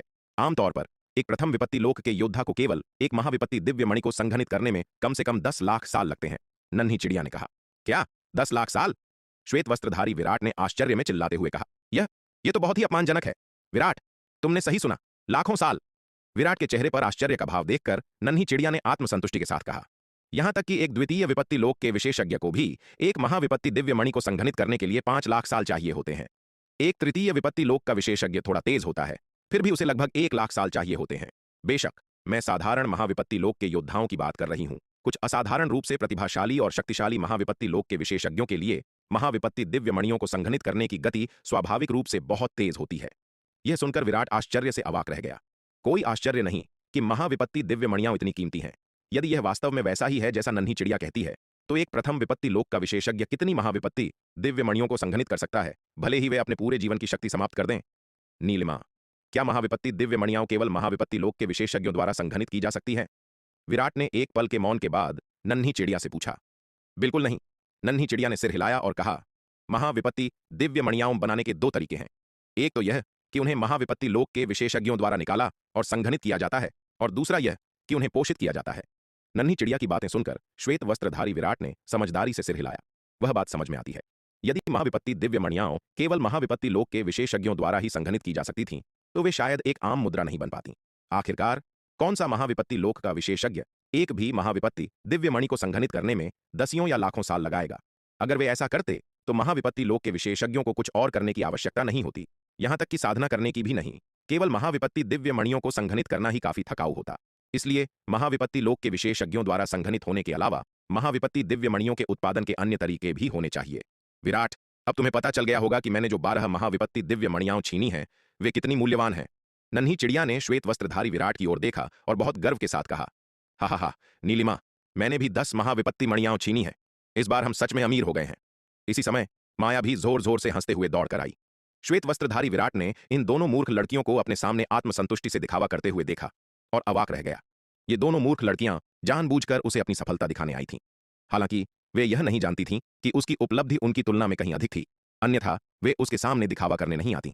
विराट को नहीं लगता था कि चतुर्थ विपत्ति लोक के दानव का शव 12 महाविपत्ति दिव्य मणियों से कमतर है। भले ही एक महाविपत्ति दिव्य मणि का मूल्य 10 करोड़ जन्मजात आध्यात्मिक पत्थरों के बराबर हो, 12 महाविपत्ति दिव्य मणियां केवल 1 अरब 20 करोड़ जन्मजात आध्यात्मिक पत्थरों के बराबर होंगी। बेशक यदि उच्चतम अनुपात पर विनिमय किया जाए तो इसका मूल्य 2 अरब 40 करोड़ जन्मजात आध्यात्मिक पत्थर होगा, जो कि वास्तव में एक बहुत बड़ी संपत्ति थी। लेकिन विराट का अभी भी यह मानना था कि चतुर्थ विपत्ति लोक के दानव का शव निश्चित रूप से 12 महाविपत्ति दिव्य मणियों की तुलना में अधिक मूल्यवान था। जब सभी लोग बात कर रहे थे तभी भुवन और लक्ष्यराज जल तत्व संप्रदाय और अग्नि तत्व संप्रदाय के योद्धाओं के एक समूह के साथ उन्हें घेर लिया। लड़के, उस चतुर्थ विपत्ति लोक के दानव का शव कहां है? क्या तुमने इसे लिया है? भुवन ने श्वेत वस्त्रधारी विराट को घूरते हुए कहा। उसका चेहरा बेहद उदास था। महाविपत्ति मणियों को लूटने के बाद उसे एहसास हुआ कि यहां सबसे मूल्यवान वस्तु मणियां नहीं थीं, बल्कि चतुर्थ विपत्ति लोक के दानव का शव था। मरियल चिड़िया द्वारा पैदा की गई अराजकता के दौरान वह और अन्य जल तत्व संप्रदाय के योद्धा मणियों को हड़पने पर इतना ध्यान केंद्रित कर रहे थे कि वे दानव के शव को भूल गए थे। जब वह मणियां लेने के बाद लौटा तो उसने पाया कि दानव का शव गायब था। जिन योद्धाओं ने मणियों को हड़पने में भाग नहीं लिया था वे केवल श्वेत वस्त्रधारी विराट, गार्गी और विशाल कछुआ थे। इसलिए उनमें से किसी एक ने दानव का शव लिया होगा और श्वेत वस्त्रधारी विराट सबसे संभावित उम्मीदवार था। तो क्या हुआ अगर मैंने इसे ले लिया? श्वेत वस्त्रधारी विराट ने ठंडी हंसी के साथ कहा। लड़के, मैं तुम्हें सलाह देता हूं कि चुपचाप उस चतुर्थ विपत्ति लोक के दानव को सौंप दो, अन्यथा हमें अभद्र व्यवहार करने के लिए दोष मत देना। भुवन ने श्वेत वस्त्रधारी विराट को घूरते हुए कहा। उसका चेहरा बेहद भद्दा लग रहा था। हे, मैं देखना चाहूंगा कि आप कैसे अभद्र व्यवहार करने का इरादा रखते हैं। श्वेत वस्त्रधारी विराट ने भुवन की ओर एक नजर डाली और दिलचस्पी से कहा। उसे धमकी दे रहे हो? अगर ऐसी भद्दी चाल उसे डरा सकती तो वह विराट नहीं होता। उसने पहले जल तत्व संप्रदाय के योद्धाओं के खिलाफ लड़ाई लड़ी थी। वह भुवन और जल तत्व संप्रदाय के योद्धाओं की ताकत को अच्छी तरह जानता था। यहां तक कि जब वे अपने चरम पर थे तब भी वह नहीं डरा था। अब तो दूर की बात है, इन लगातार लड़ाइयों के बाद जल तत्व संप्रदाय को भारी नुकसान हुआ था और खुद भुवन अभी भी गंभीर रूप से घायल था। इन परिस्थितियों में क्या उसे भुवन से डरने की जरूरत थी? यह एक मजाक था। लड़के, इतने घमंडी मत बनो। इस समय लक्ष्यराज बोलने से खुद को रोक नहीं पाया। उस चतुर्थ विपत्ति लोक के दानव को हम सभी ने मिलकर मारा था, न कि केवल तुमने। तुम्हें वह हिस्सा हमें देना होगा जिसके हम हकदार हैं। लक्ष्यराज को लगा कि उनके अग्नितत्व संप्रदाय को इस ऑपरेशन में भारी नुकसान हुआ है। उस चतुर्थ विपत्ति लोक के दानव के खिलाफ लड़ाई में उनके अग्नितत्व संप्रदाय को सबसे अधिक नुकसान उठाना पड़ा और महाविपत्ति दिव्य मणियों को जब्त करने की प्रक्रिया में उन्हें सबसे कम मणियां मिलीं।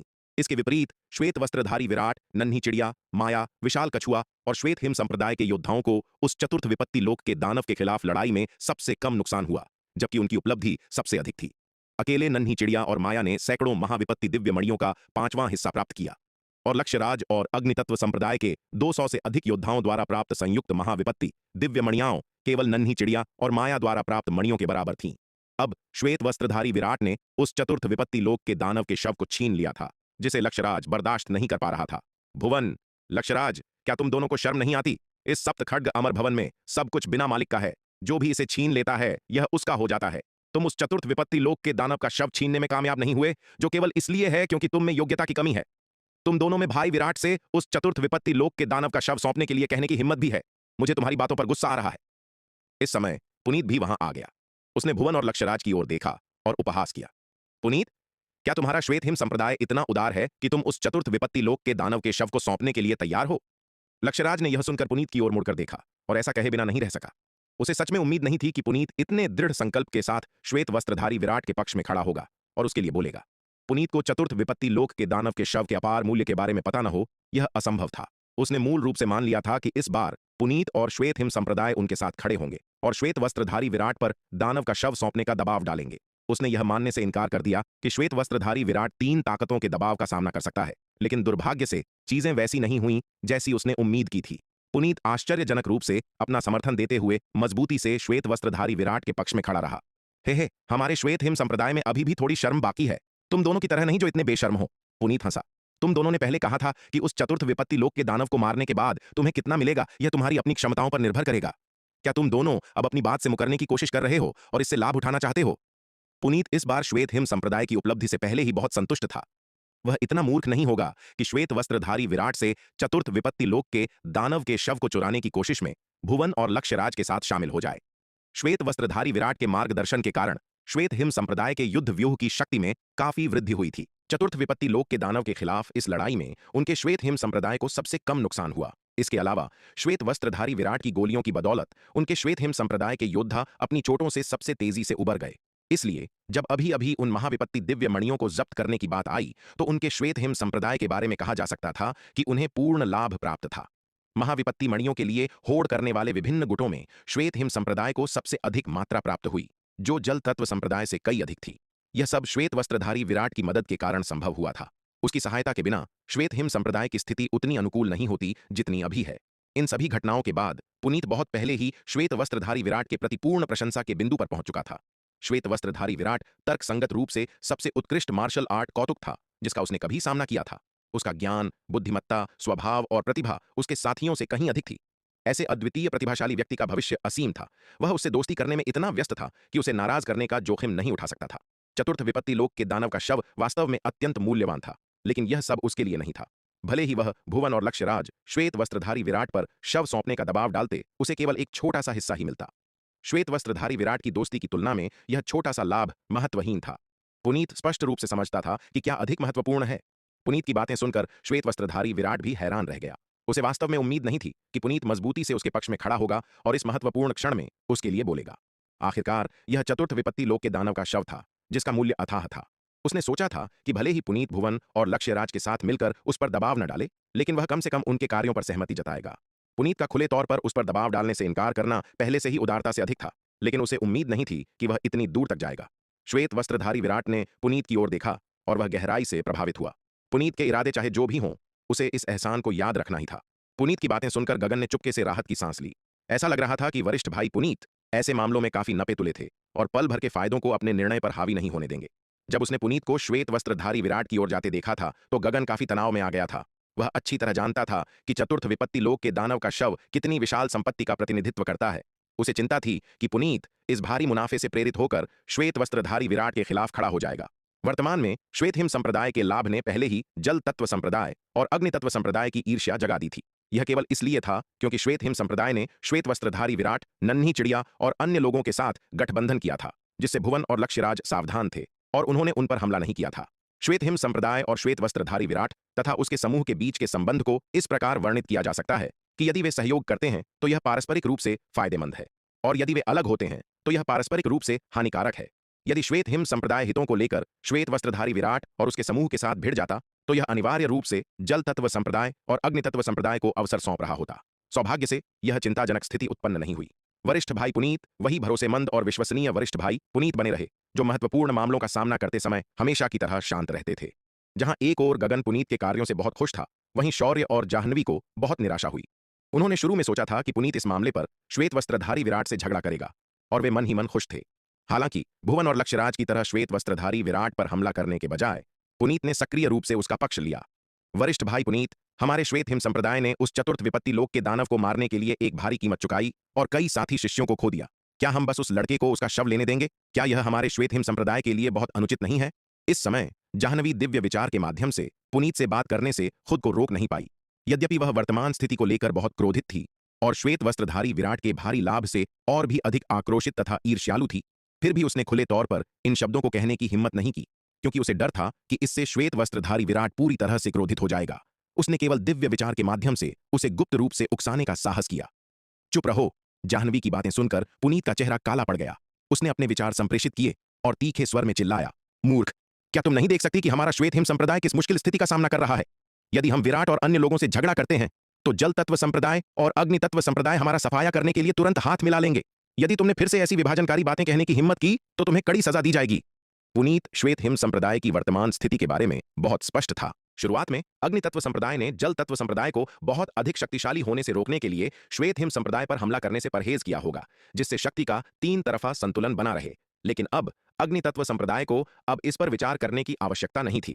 भले ही श्वेत हिम संप्रदाय नष्ट हो जाए, फिर भी जल तत्व संप्रदाय के पास उन्हें संतुलित करने के लिए विराट और लावण्या की ताकतें होंगी। इन परिस्थितियों में श्वेत हिम संप्रदाय ने शक्ति के संतुलन को बनाए रखने में अपना महत्व खो दिया था। इसके अलावा श्वेत हिम संप्रदाय ने हाल ही में काफी धन अर्जित किया था। एक बार जब वे पर्याप्त शक्ति खो देंगे तो वे आसान शिकार बन जाएंगे और विभिन्न ताकतों द्वारा खा लिए जाएंगे।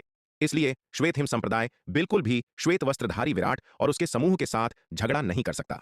सप्त खड्ग अमर भवन के भीतर यह उनके आत्मसंरक्षण का एकमात्र साधन है। पुनीत की बातें सुनकर जाह्नवी डर के मारे कांप उठी और उसने एक भी शब्द बोलने की हिम्मत नहीं की। उसने अपने आमतौर पर कोमल रहने वाले वरिष्ठ भाई पुनीत को कभी इतना सख्त नहीं देखा था। भुवन और लक्ष्यराज ने श्वेत वस्त्रधारी विराट और पुनीत की ओर देखा। उनके चेहरे के भाव प्रकाश और छाया के बीच बदल रहे थे। हम छोकरे, हम देख लेंगे। भुवन ने श्वेत वस्त्रधारी विराट को घूरा एक कठोर टिप्पणी की और मुड़कर चला गया। अंत में उसने कोई कदम नहीं उठाने का फैसला किया। चूंकि पुनीत ने श्वेत वस्त्रधारी विराट का पक्ष लेने का फैसला किया था, भले ही उनका जल तत्व संप्रदाय अग्नि तत्व संप्रदाय के साथ हाथ मिला ले, फिर भी उन्हें ज्यादा फायदा नहीं होगा। उस चतुर्थ विपत्ति लोक के दानव के साथ लड़ाई उनके लिए बहुत विनाशकारी रही थी। इसके अलावा उसकी चोटें अभी तक पूरी तरह से ठीक नहीं हुई थीं। यही कारण था कि दिव्यमणि के संघर्ष के दौरान उसे भारी नुकसान उठाना पड़ा था, यहां तक कि वह पुनीत से भी हार गया था। इसके विपरीत पुनीत और श्वेत हिम संप्रदाय के शिष्य ऊर्जा से भरे हुए थे और इतने कम समय में उनकी चोटें कम से कम आधी ठीक हो गई थीं। इन परिस्थितियों में श्वेत वस्त्रधारी विराट और श्वेत हिम संप्रदाय के साथ संघर्ष उनके लिए बेहद नुकसानदेह होगा। भुवन जल तत्व संप्रदाय के शिष्यों को थोड़ा दूर आराम करने और चुपचाप स्वस्थ होने के लिए ले गया। यह देखकर कि भुवन भी चला गया है, लक्ष्यराज ने स्वाभाविक रूप से अकेले श्वेत वस्त्रधारी विराट और श्वेत हिम संप्रदाय को उकसाने की हिम्मत नहीं की और वह जल्दी से अग्नि तत्व संप्रदाय के शिष्यों को आराम करने के लिए एक तरफ ले गया। भाई पुनीत, धन्यवाद। अरे अरे, जरा ठहरिए। अगर आप इस कहानी को पूरा बिना कट और दमदार आवाज में सुनना चाहते हैं तो अभी प्ले स्टोर पर जाए, मिनी एफएम ऐप डाउनलोड करें और कहानी की दुनिया में खो जाए, जहां हर एपिसोड में है सस्पेंस, रोमांच और पूरा मजा। अभी डाउनलोड करें और सुनने का मजा कई गुना बढ़ा दें। भुवन और लक्ष्यराज के चले जाने के बाद श्वेत वस्त्रधारी विराट ने पुनीत के सामने सिर झुकाया और कहा, मूल रूप से श्वेत वस्त्रधारी विराट पहले ही अस्थायी रूप से पीछे हटने की योजना बना चुका था। यदि जल तत्व संप्रदाय और अग्नि तत्व संप्रदाय उस पर हमला करते हैं और श्वेत हिम संप्रदाय चुपचाप खड़े रहने का विकल्प चुनता है, तो उसके पास अस्थायी रूप से पीछे हटने के अलावा कोई विकल्प नहीं बचेगा। आखिरकार वह नन्ही चिड़िया, माया और विशाल कछुआ अभी तक जल तत्व संप्रदाय और अग्नि तत्व संप्रदाय की संयुक्त सेनाओं के खिलाफ एक साथ लड़ने में सक्षम नहीं है। लेकिन अब पुनीत के दृढ़ समर्थन ने उसे बहुत परेशानी से बचा लिया। भाई विराट, आप बहुत दयालु हैं। यह तो मुझे करना ही चाहिए था। पुनीत ने मुस्कुराते हुए अभिवादन का उत्तर दिया। आखिरकार अब हम दोस्त हैं। अगर हमारे श्वेत हिम संप्रदाय को इस स्थिति का सामना करना पड़ता तो मुझे लगता है कि भाई विराट भी चुपचाप खड़े रहना नहीं चुनते। हा हा हा, बिल्कुल। यह सुनकर श्वेत वस्त्रधारी विराट जोर से हंसा। भाई पुनीत मेरे, विराट और तलवार संप्रदाय के दोस्त हैं। अगर भाई पुनीत मुसीबत में हैं तो मैं और तलवार संप्रदाय स्वाभाविक रूप से चुपचाप खड़े नहीं रहेंगे। इस अवधि के दौरान पुनीत के कार्यों ने यह साबित कर दिया है कि वह दोस्ती करने लायक व्यक्ति है। विराट के शब्द पुनीत से किया गया एक वादा थे। इस मामले में मैं पुनीत आपको अग्रिम धन्यवाद देता हूं, भाई विराट। श्वेत वस्त्रधारी विराट के शब्द सुनकर पुनीत ने भी गंभीरता से उनके सामने सिर झुकाया। भाई पुनीत, आप कुछ ज्यादा ही विनम्र हो रहे हैं। हम दोस्त हैं, इतने शिष्टाचार की क्या जरूरत? श्वेत वस्त्रधारी विराट हंसा। हाँ हाँ, भाई विराट सही कह रहे हैं। यह सुनकर पुनीत जोर से हंसे बिना नहीं रह सका। वे दोनों बुद्धिमान थे और स्वाभाविक रूप से एक दूसरे के अर्थ को समझते थे। इस क्षण से उन्होंने वास्तव में एक दूसरे को अपना सहयोगी मान लिया। इस क्षण उन्होंने अपने आपसी संदेह दूर किए और वास्तव में एक दूसरे पर भरोसा करना शुरू कर दिया। तब से सप्तखड्ग अमर भवन के भीतर उन्होंने एक गठबंधन बनाया, एक साथ आगे बढ़े और पीछे हटे और आधिकारिक रूप से सहयोगी बन गए। यह मामला समाप्त होने के बाद पुनीत श्वेत हिम संप्रदाय के शिष्यों को उसी स्थान पर आराम करने के लिए ले गया। यद्यपि श्वेत वस्त्रधारी विराट की नवजीवन संजीवनी गोली और पुनः शक्ति गोली के प्रभाव में उनकी चोटें और सच्चा सार जल्दी से ठीक हो गए, इन लगातार लड़ाइयों के बाद हर कोई शारीरिक और मानसिक दोनों रूप से थक गया था। इन परिस्थितियों में हर किसी को स्वाभाविक रूप से अपनी ऊर्जा बचाने और अपनी यात्रा जारी रखने से पहले पूरी तरह से ठीक होने तक इंतजार करने की आवश्यकता थी। मूर्ख छोटी चिड़िया, मुझे एक महाविपत्ति दिव्य मणि दो, श्वेत वस्त्रधारी विराट ने नन्ही चिड़िया से कहा। एक महाविपत्ति दिव्य मणि, 200 अरब युद्ध अंक, नन्ही चिड़िया ने अपने पंख फड़फड़ाते हुए कहा। मूर्ख छोटी चिड़िया, बहुत ज्यादा मत मांगो। यह सुनकर श्वेत वस्त्रधारी विराट का चेहरा काला पड़ गया। चांद मांगने से तुम्हारा क्या मतलब है? गार्गी से पूछो। क्या पूर्वी नक्षत्र क्षेत्र में एक महाविपत्ति मणि की कीमत 20 करोड़ जन्मजात आध्यात्मिक पत्थर नहीं है? 20 करोड़ जन्मजात आध्यात्मिक पत्थरों का अर्थ है 200 खरब युद्ध अंक, नन्ही चिड़िया ने कहा। यह सुनकर श्वेत वस्त्रधारी विराट के माथे पर चिंता की लकीरें खींच गईं। क्या गार्गी ने अभी ऐसा ही कहा था? गार्गी ने कहा था कि पूर्वी नक्षत्र क्षेत्र में एक महाविपत्ति मणि का विनिमय 10 से 20 करोड़ जन्मजात आध्यात्मिक पत्थरों के लिए किया जा सकता है, लेकिन यह छोटी मूर्ख चिड़िया केवल उच्चतम सीमा बता रही थी। यह छोटी मूर्ख चिड़िया तो बस एक अत्यधिक कीमत मांग रही थी। 200 खरब युद्ध अंक ही सही, इसे अभी मुझे दो, श्वेत वस्त्रधारी विराट ने उदास चेहरे के साथ कहा। गार्गी पूरी तरह से इस छोटी मूर्ख चिड़िया के झांसे में आ गई थी। अगर वह अभी गार्गी से पूछने जाता तो गार्गी बहुत संभवतः इस छोटी मूर्ख चिड़िया का पक्ष लेती और उसकी बकवास में शामिल हो जाती। विराट इस छोटी मूर्ख चिड़िया से बहस करने के लिए बहुत आलसी था और केवल उसके प्रस्ताव को स्वीकार कर सकता था। यह हुई ना बात, ये लो, नन्ही चिड़िया ने आत्मसंतुष्टि से कहा। फिर अपने पंख फड़फड़ाते हुए उसने श्वेत वस्त्रधारी विराट की ओर एक महाविपत्ति दिव्य मणि फेंकी। विराट ने मणि को पकड़ा और उसकी सावधानीपूर्वक जांच की। वह मणि की पारदर्शी सतह के भीतर मौजूद अपार ऊर्जा को महसूस कर सकता था। यह ऊर्जा मात्रा और गुणवत्ता दोनों में जन्मजात आध्यात्मिक पत्थरों से कहीं अधिक थी। इसके अलावा इसका ऊर्जा स्तर पूरी तरह से अलग स्तर पर था। इस ऊर्जा की शुद्धता और शक्ति को महसूस करते हुए विराट मन ही मन चकित था। कोई आश्चर्य नहीं कि एक महाविपत्ति दिव्य मणि का विनिमय 10 से 20 करोड़ से अधिक जन्मजात आध्यात्मिक पत्थरों के लिए किया जा सकता था। यह वास्तव में इस कीमत के लायक था। यह महाविपत्ति दिव्य मणि अकेले ऊर्जा की मात्रा के मामले में 10 करोड़ जन्मजात आध्यात्मिक पत्थरों के बराबर थी। लेकिन मुख्य बात यह थी कि यह ऊर्जा की मात्रा के मामले में केवल 10 करोड़ जन्मजात आध्यात्मिक पत्थरों के बराबर नहीं थी। इसका ऊर्जा स्तर जन्मजात आध्यात्मिक पत्थरों से कहीं अधिक था। इसलिए वास्तविक मूल्य के मामले में एक भी महाविपत्ति दिव्य मणि वास्तव में 10 करोड़ जन्मजात आध्यात्मिक पत्थरों की तुलना में कहीं अधिक मूल्यवान है। जहां तक खुद विराट का सवाल है, वह एक भी महाविपत्ति दिव्य मणि को 10 करोड़ जन्मजात आध्यात्मिक पत्थरों में बदलने के लिए तैयार नहीं होगा जब तक कि दूसरा पक्ष 2 गुनी या उससे भी 3 गुनी कीमत की पेशकश न करे। विराट, मेरे पास यहां 10 महाविपत्ति दिव्य मणियां भी हैं। मैं उन्हें तुम्हें 200 अरब युद्ध अंक प्रतिमणि के हिसाब से बेच दूंगी। क्या तुम्हें यह चाहिए? इसी समय माया पास आई और उसने श्वेत वस्त्रधारी विराट से पूछा। यह सुनकर श्वेत वस्त्रधारी विराट ने उसकी ओर देखा। यह छोटी मूर्ख, यह सब कुछ उस मूर्ख चिड़िया से सीखती है। हालांकि वह पहले काफी स्वतंत्र स्वभाव की ओर बेपरवाह थी, लेकिन वह अभी जितनी चालाक और धूर्त है, पहले कभी नहीं थी। उस मूर्ख चिड़िया के साथ इतना समय बिताने के बाद से यह छोटी मूर्ख लड़की भी तेजी से चालाक हो गई है। उसकी छोटी छोटी योजनाएं और चालें कभी कभी काफी विस्तृत हो जाती हैं। मुझे दे दो। श्वेत वस्त्रधारी विराट ने सिर हिलाया और कहा। महाविपत्ति मणियों की शक्ति को वास्तव में देखने के बाद श्वेत वस्त्रधारी विराट को समझ आ गया था कि 20 करोड़ जन्मजात आध्यात्मिक पत्थरों के लिए एक मणि का आदान प्रदान करना वास्तव में सार्थक था। हाँ हाँ, बहुत बढ़िया। विराट की सहमति सुनकर माया उत्साह से चिल्लाई, ये लो, इसे पकड़ो। माया ने 10 महाविपत्ति मणियां और अपना पहचान टोकन श्वेत वस्त्रधारी विराट को सौंप दिया। तुम मुझे अपना पहचान टोकन क्यों दे रही हो? श्वेत वस्त्रधारी विराट ने संदेहपूर्वक पूछा। अभी मेरे लिए इसमें युद्ध अंक बदल दो। मुझे डर है कि तुम बाद में भूल जाओगे। इसे यहां या खजाना विभाग में बदलना एक ही बात है, माया ने कहा। 10 महाविपत्ति मणियां 200 अरब युद्ध अंक प्रति मणि के हिसाब से 20 खरब युद्ध अंकों के बराबर थीं। एक खगोलीय राशि। क्या होगा अगर वह खजाना विभाग में जाए और उनसे इसे दर्ज करने के लिए कहे और वे इसे मानने से इनकार कर दें? शालिनी कोई साधारण महिला नहीं थी जिससे खिलवाड़ किया जा सके, और विराट, यह कायर, अपनी पत्नी से डरता था। क्या होगा अगर शालिनी कीमत स्वीकार करने से इनकार कर दे और उसे एक महाविपत्ति मणि के लिए केवल 100 अरब युद्ध अंक की पेशकश करे? क्या उसे बहुत बड़ा नुकसान नहीं होगा? किसी भी अप्रत्याशित जटिलताओं से बचने के लिए विराट के साथ पहले युद्ध अंकों को बदलना बेहतर था। तलवार संप्रदाय के पहचान टोकन बनाना बेहद जटिल काम था। उन पर दर्ज जानकारी आमतौर पर साधारण योद्धाओं द्वारा अपरिवर्तनीय थी। केवल खजाना विभाग और गुरु प्रमुख भवन ही विशिष्ट जादुई कलाकृतियों का उपयोग करके उन्हें बदल सकते थे। यदि अन्य योद्धाओं ने बलपूर्वक संख्याओं को बदलने का प्रयास किया तो पहचान टोकन फट जाएगा और आत्मनष्ट हो जाएगा। ऐसा कार्य यदि तलवार संप्रदाय द्वारा खोजा जाता है तो उसे कड़ी सजा दी जाएगी। इसलिए हालांकि तलवार संप्रदाय में कई योद्धा थे, लेकिन कम ही लोगों ने ऐसा करने की हिम्मत की। ऐसे उदाहरण भी सामने आए हैं जब योद्धाओं ने गुप्त रूप से अपनी युद्ध उपलब्धियों को बदलने का प्रयास किया, लेकिन तलवार संप्रदाय द्वारा खोजे जाने के बाद उनसे योद्धा का दर्जा छीन लिया गया, उन्हें संप्रदाय से निष्कासित कर दिया गया और उन्हें फिर कभी भर्ती नहीं किया गया।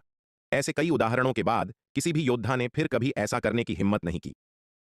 कि नन्ही चिड़िया सहमत नहीं होगी। श्वेत वस्त्रधारी विराट के पास कुर्मा को अपनी सवारी बनाने के अलावा कोई विकल्प नहीं था। अरे कुर्मा, थोड़ा बड़ा हो जा। इस युवा महिला